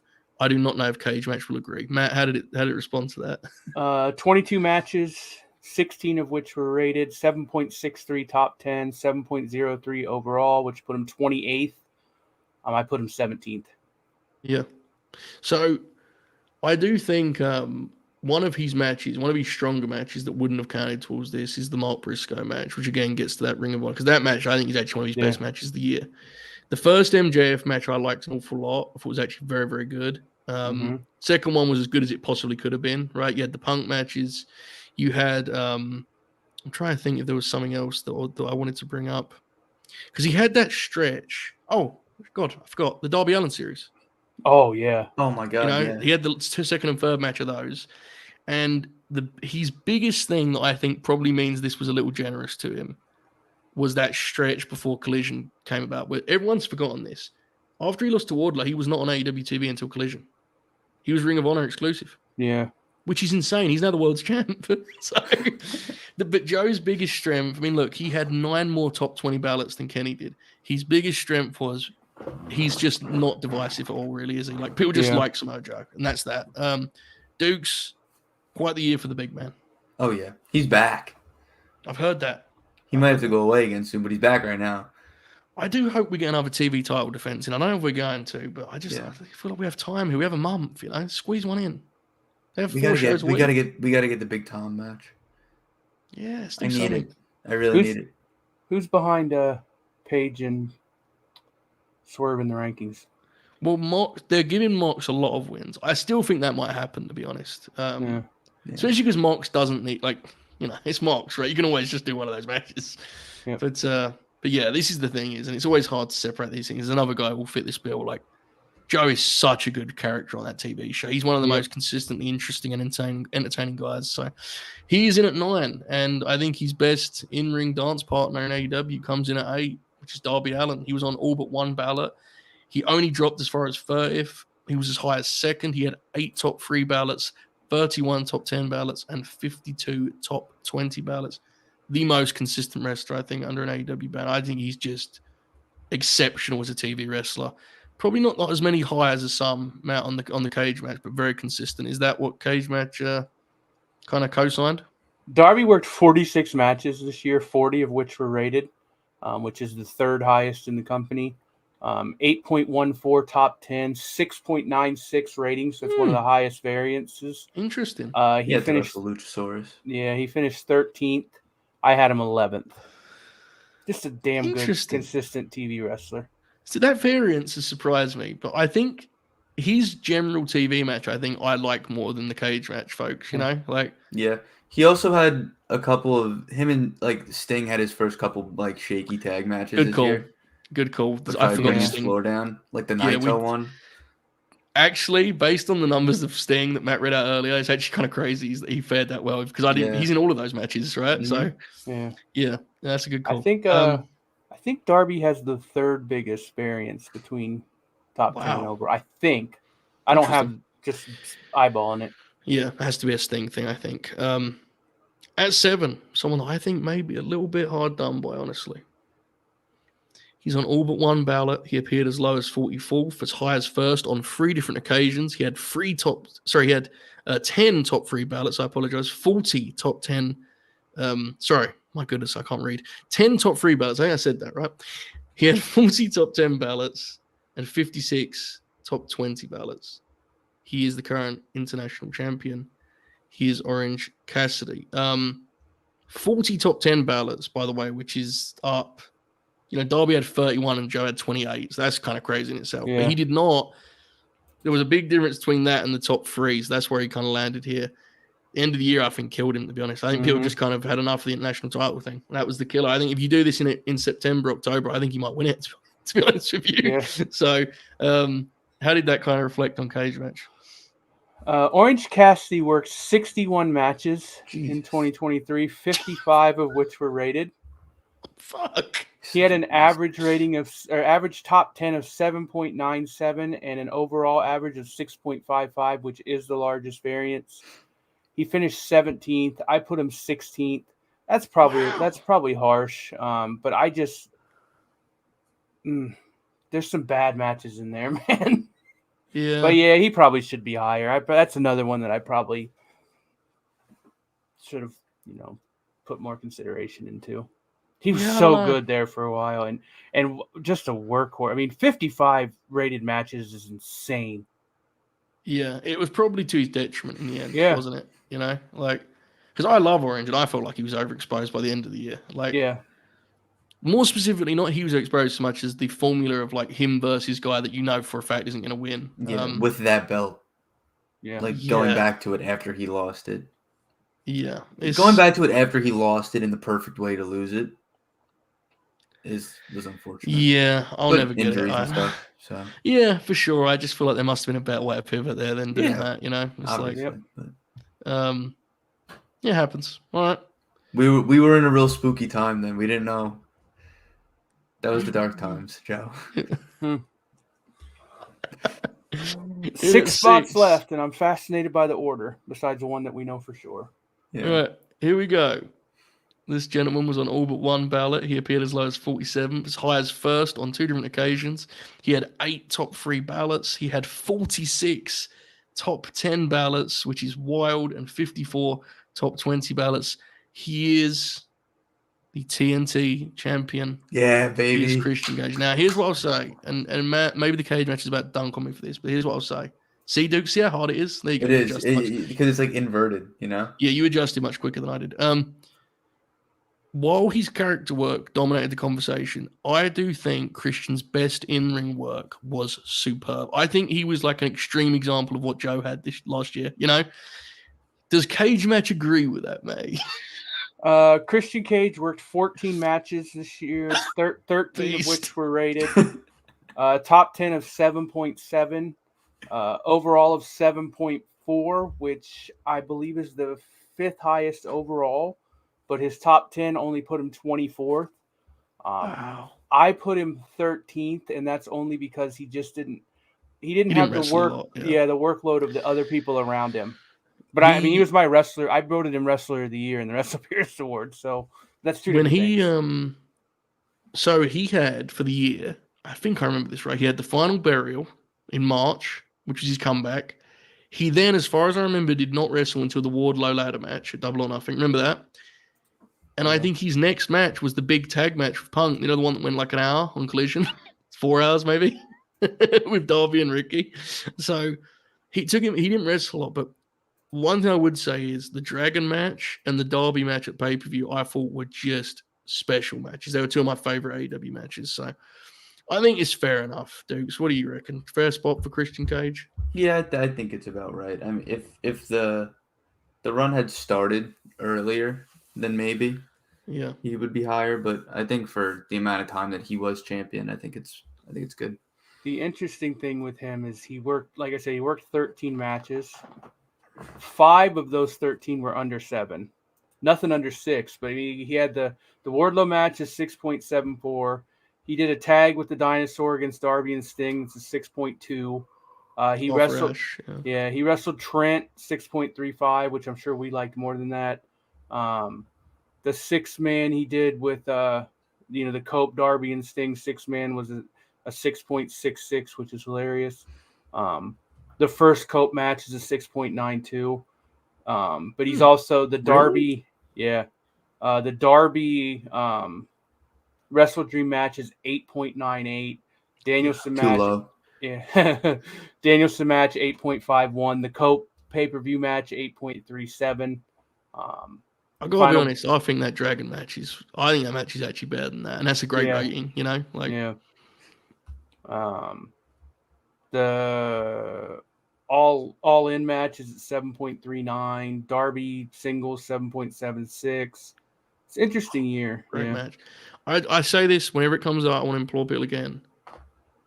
Rewatch Wrestle Dream Christian Darby. Mm-hmm. Because you may remember Copeland's debut, and you would definitely remember Zach and Brian having that match. Rewatch their match bell to bell. It's an absolute masterpiece. It's an unbelievable match. So Christian Cage, pretty good in my opinion. All right. At 5, maybe the guy who who kind of climbed the highest, I think, in terms of star power and perception. He was on all but one ballot. He appeared as low as 20th and as high as first. He had 5 top 3 ballots, interestingly, compared to 43 top 10 ballots, Wow. which is wild. Yeah. And 59 top 20 ballots. Swerve Strickland, who the amount his star power grew, honestly, is like, it's probably the most extreme example AEW have ever experienced of that. They very seldom have that kind of thing, and they've yet to put the fire out too, most impressively and thankfully. So I'm going to get this out of the way now. I did not rate Swerve in my top 5. I had him at like the end of my top 10 because I think, similarly to some of these guys, I thought it took him a while to get going, to be honest. I may be misremembering, but I did think it took him a while to get going inside the ropes because he didn't have a lot of chances to have great matches before the end of the year. So, Matt, what did Cage Match say? Swerve had 35 matches, 32 of which were rated, 8.29 top 10, 7.17 rating. That put him 9th. I had him 5th. Right. Because he definitely, like, the book, his creative was dreadful at times. Oh, right? yeah. The early part of the year was shaky. Yeah. Yeah. Yeah. Interesting. All right. Dukes, where would you have had Swerve? Probably top 5, just because of his best The best matches are stuff. some of my favorite matches of the year. Yeah. I thought that was the AEW match of the year, the Hangman match. So I have no problem with it. He's locked in now, man. Like, that RVD really match. Yeah. RVD should have been in the fucking Fleet 50, bro. Well, that was, yeah. Did you see him on Wednesday? Well, that's this year, bro. That wouldn't have anything to do with what we're doing. Bro. Sometimes we do the bro so much that sometimes you forget how effective it can be in placement like that. I forget that it's a bit sometimes. Yeah. I'm like, yeah. I'm not really sure it is one of them, being honest. It's not anymore, yeah. Van Dam came in at... Well, he did wrestle last year, actually. He teamed with Hook, you piece of shit. He had a couple matches. Yeah, he had a couple. He came in at 87th. He came in at 87th in the Fleet 50. So. His cage match rating for his 3 matches last year was 5.98. Yeah. Jeff Hardy's going to be on mine next year. Right, top 4. Way. This gentleman was missing from 2 ballots. He appeared as low as 30th, as high as 2nd on 4 different occasions. He had 17 top 3 ballots, 49 top 10 ballots, 56 top 20. He is Jon Moxley. Now, wow. This one was interesting because Mox, as we talked about last year, and it cost him in the end of a win that I think he deserved. He has become increasingly divisive is too strong, but there is more range in the opinion of Mox now than there was a couple years ago, right? I think it's fair to say, just because he's wrestled more and he's been on TV more. But it's hard to argue with that dude's output and the consistency of his output. Matt, I'd imagine he fared pretty damn well on the cage match. Jon Moxley had 45 matches in 2023, 41 of which were rated. He had a top 10 of 8.68, an overall of 7.45, which put him 3rd on cage match. I had him 7th. Yeah, I actually think this is like a completely fine. I'm completely fine with that placement. I had him. I think I had him in the same spot you did, Matt. But I'm fine with him at 4. Dukes, what did you make of Moxley's 23? Because it definitely did have like moments of creative woes, I think. But inside the ropes, he generally brings it, right? I think he's always great inside the ropes. Well, great's a stretch, but I think he has a high floor. Yeah. But I do think it hinders him sometimes when he decides to go 12 minutes with Action Andretti on Collision. Yeah, that's a good point. He kind of gives everyone the same amount of time in all his matches when he should really kill a couple of these guys. Yeah. It feels like a case where Tony prioritizes like the quarter hour in a way that's like kind of detrimental to Mox as a star, you know? Mm-hmm. I mean, even I thought we had a good match with Jeff Hardy, but even that, like, that was 15 minutes. 20-minute match. Yeah, it was insane. It was crazy. Yeah, so. I know not everyone loves it, but there's just something about the show starting and Wild Thing hitting that I love. True. Yeah, I agree. No, I agree with that. Mox should wrestle Cope. Yeah. The Cope Open. All right. The Cope. At 3. Missing from 2 ballots. He appeared as low as 20th, as high as 2nd on 5 different occasions. He had 11 top 3 ballots, 49 top 10 ballots, and 57 top 20 ballots. He is Duke's favorite wrestler. He is Hangman Adam Page. Wow. Now, Hangman And this is kind of how weird of a promotion AEW is. We've used the word fascinating to describe a lot of their years. There were months in 2023 where you could convince me Hangman didn't work there anymore. Mm-hmm. Yeah. But whenever called upon, he has great matches. And most important, I think this is why he ended up as high as he did, the Swerve feud was transformative for him as well as Swerve, right? It was Yeah. big for Hangman. They too. both needed it. Yeah, and we've seen that going into 2024 where finally Now he's got a muscle. Hangman, yeah, he's just an ass kicker. Imagine that. We He's so requested this for back. ages, bro. How long was this? He's so fucking back. He was drinking beers from the crowd, bro. Oh my god. Dude, it was the obvious answer all along. Of Like, course. I'm so glad they've got there. Get him away from the Young Bucks. And I like the Young Bucks. But it was, the way their dynamic was whenever bad, he's yeah. with the Elite, he's the last guy you think of. Yeah, absolutely true. Yeah, he's in a good spot right now. He definitely closed the year strong, and he's opened this year strong too. Matt, how did he fare on the cage match? 24 matches, 22 rated, top 10 of 8.64, overall of 7.56. He was fourth in the cage match ratings, and I had him third. Okay, the real stat there, though, as great as the ratings were, how many matches did you say? 24 and 22. Yeah, not enough. Just can't be that disgusting. way, you know? Yeah. Too young, too good, too important to AEW, frankly, to have that few matches. Yeah. All right, here we go. Top two. Again, not as much tension as we'd like in this situation, but I feel like I'm forgetting someone. I can't think of who the two is going to be. You're gonna regret that one here in a second. He was on all but one ballot. He appeared as low as 26th, as high as first. He only had one vote for first, but he did have 21 top 3 ballots, 49 top 10 ballots, and 56 top 20 ballots. He was my 2 seed. He is the Triple Crown champion. He is the Mad King. Oh, shit. Eddie Kingston. Definitely a slightly sentimental pick, I think, because of how he closed the year. Because lest we forget, he started it rather slow and got injured too. Mm-hmm. But I just think his best stuff was worthy of this higher position. You know, I really do. Now, I don't think his best stuff will necessarily be viewed as the best stuff on a cage match, but to me, it was like some of the more memorable stuff. Matt, I get the feeling he's going to be quite a distance from 2 on your spreadsheet. He had 24 matches, 21 of which were rated 8.18, top 10, 7.29, which put him 11th, and I had him 9th. Yeah. Closed that year with a Triple Crown win, right? And he had a really good Continental Classic. Interestingly, because there was a pretty decent variance there, I think Eddie is someone who, by modern standards, has a high floor and a lower ceiling. He's not someone who's going to have the modern epic necessarily, right? But I thought some of his work was some of the more interesting AEW work, you know? Like, that's what my thing, I guess. Eddie is a perfect example this past year of just the way these things work, and you could call it a flaw, call it whatever you want. If you take his year and you flip it, he's finishes fucked. 20th. Yeah. That's because he started with the House of Black stuff, went to Ring of Honor, was out until June. And again, some of his best stuff, like the Ring of Honor match with Claudio and the G1, that's not obviously, but the perception is reality, and he won 3 fucking belts to close the year. So I don't think any of us are arguing. Diggs, what do you reckon? Do you think we talked about it a little bit earlier, do you think Dragon's taking that Triple Crown? Yeah, I think so. Probably, yeah. And I also think I was talking about Daniel Garcia beating Christian or Edge or Cope before, but that kind of feels like he could beat Bryan too. That is a fucking great idea. Genuinely. That's such a good idea. That feels like the one. That would be so good for his development as a wrestler too, to close like Ring of Honor and New Japan Strong shows. That's a great call, man. Tweet that, Dukes. That's very good. Because that's perfect, right? And you have Nigel at Tony Khan. You have Nigel Victory. He loves when you do that. To set up their Wembley match, you know? That's perfect. Love it. All right. Good shit.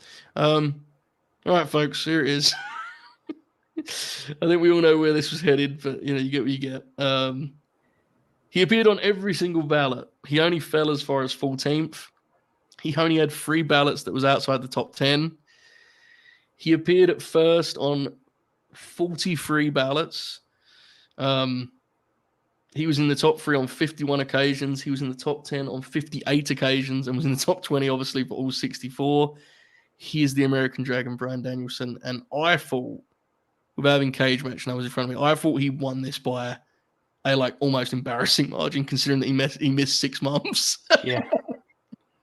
I want people to really listen to these numbers that I'm about to read off. Okay, let's go for it. 27 matches, 26 rated. That's not the important part. Top 10 average, 8.97.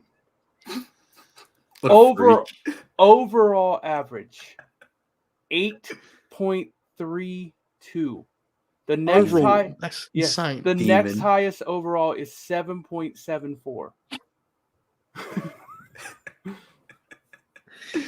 Ain't fair, bro. He It's did not fair. he did not have a single match in AEW in 2023 that rated on Cage Match under a 7. Not one.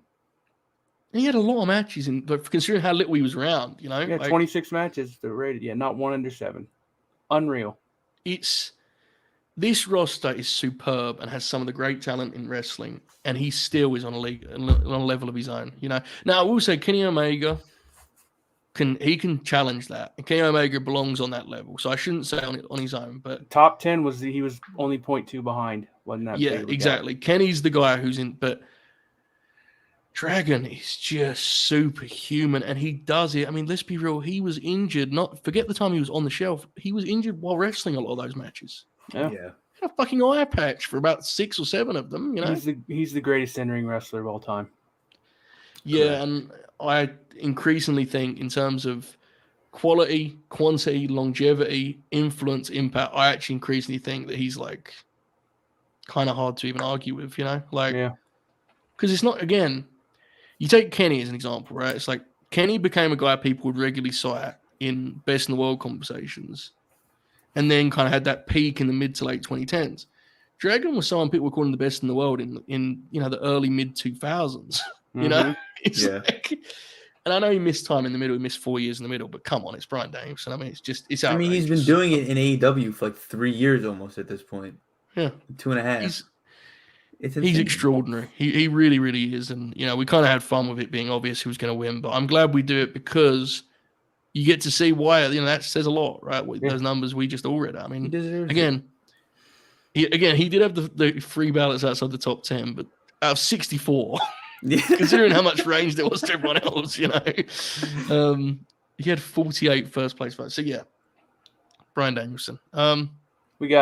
We got 12 Cage Match top 50 people that did not make our top 50. Oh, here we go. Go for it. At 50 in the Cage Match rating, Malachi Black, 19 matches, 15 rated, 6.97 top 10.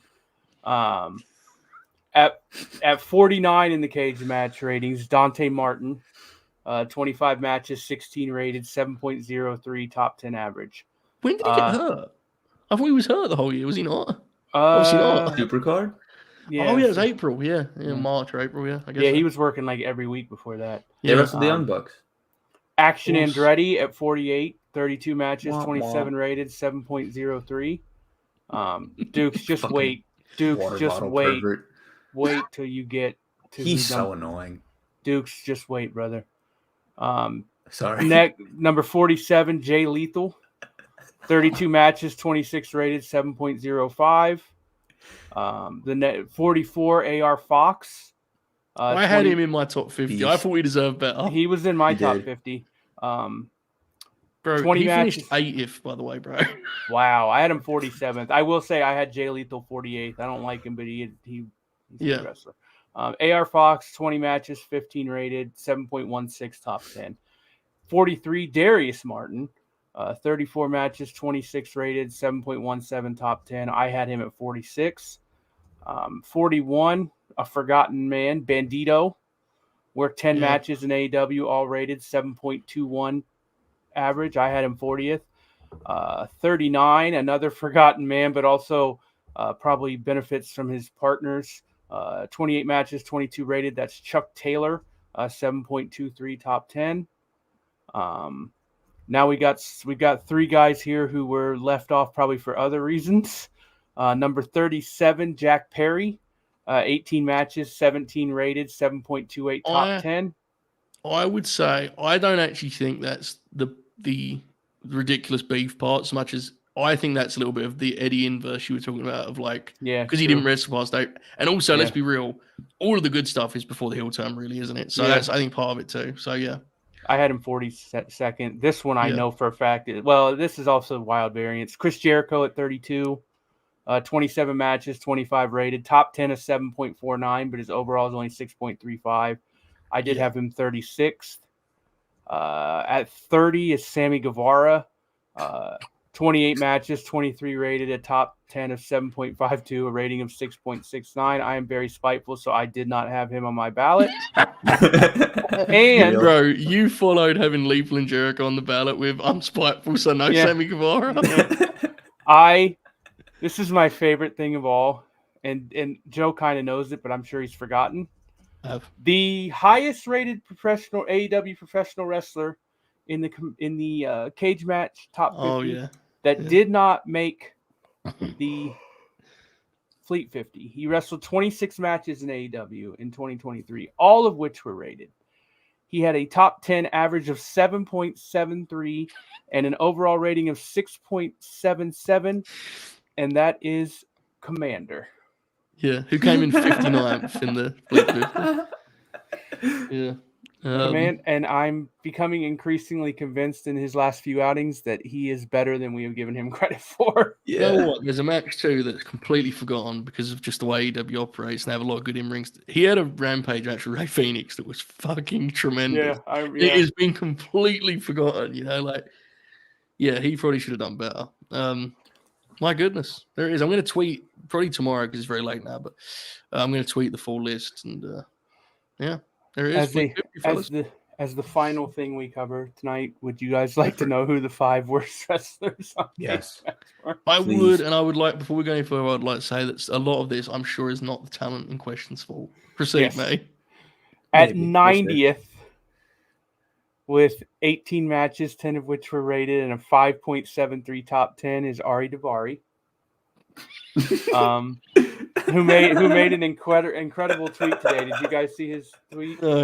Somebody tagged him and put something like he should be on ROH and AEW TV more, and he quote tweeted and put "found my mom's burner account." He seems like a really good dude for real. At number 91 is Billy Gunn. 27 matches, 22 rated, a top 10 of 5.59, and an overall rating of 4.96. That's fucking crazy. He's got to go. He's got to go.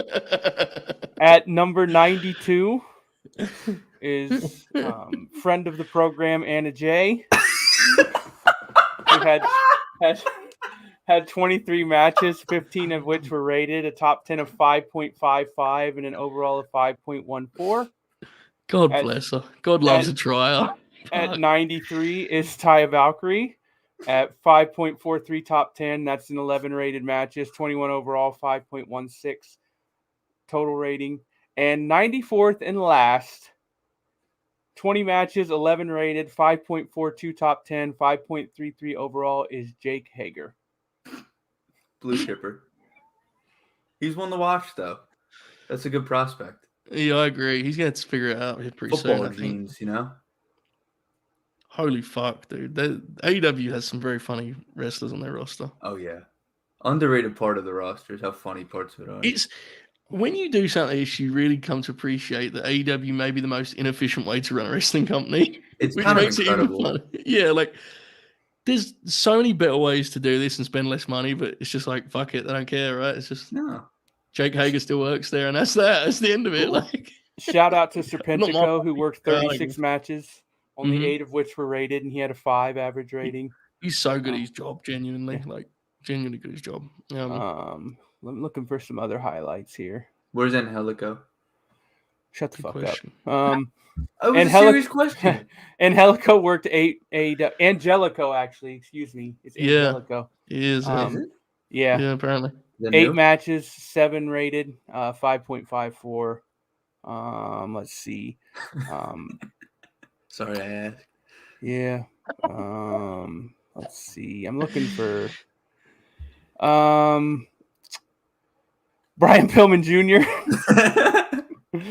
9 matches, 3 of which were rated, 4.86.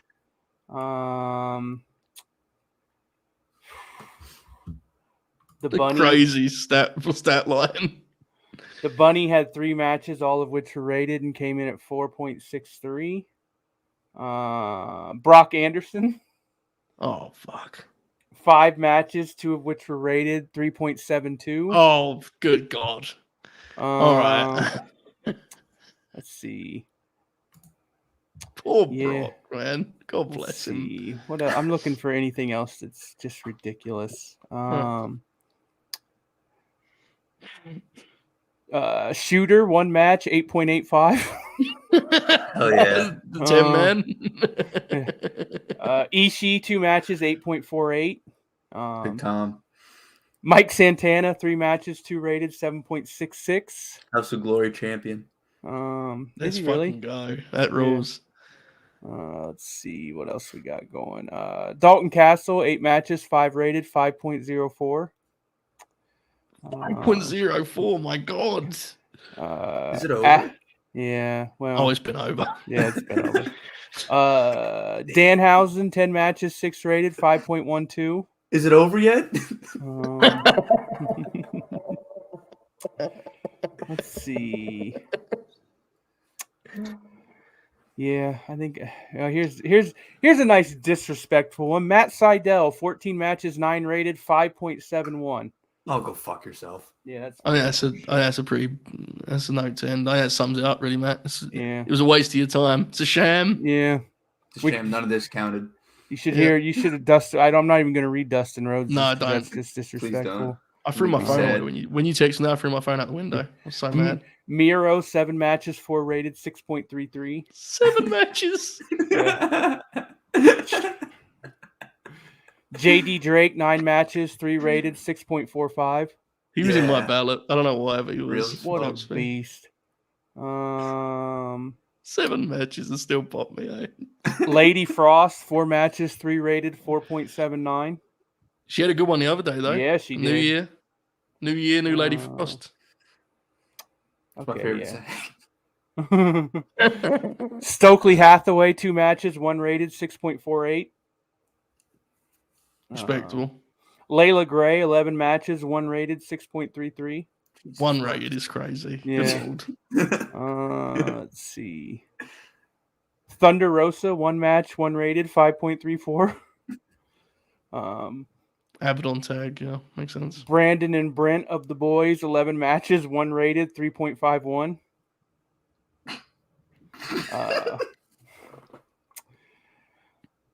Parker Boudreaux, 3 matches, 1 rated, 4.88.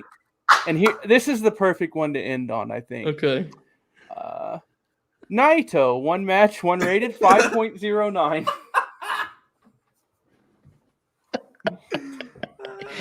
He's a good note to end on. You're right. Behind Right, Layla Gray.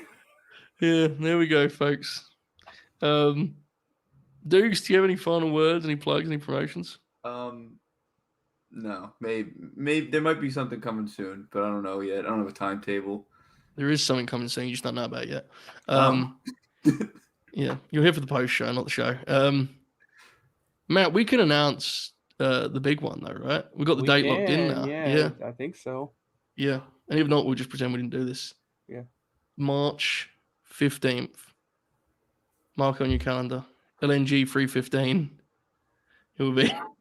That's the branding for it. We're gonna have to make an Austin parody shirt. LNG episode 100, brother. Yeah. The 100th episode of the flagship. We March did it. 15th. And About 400 hours of content.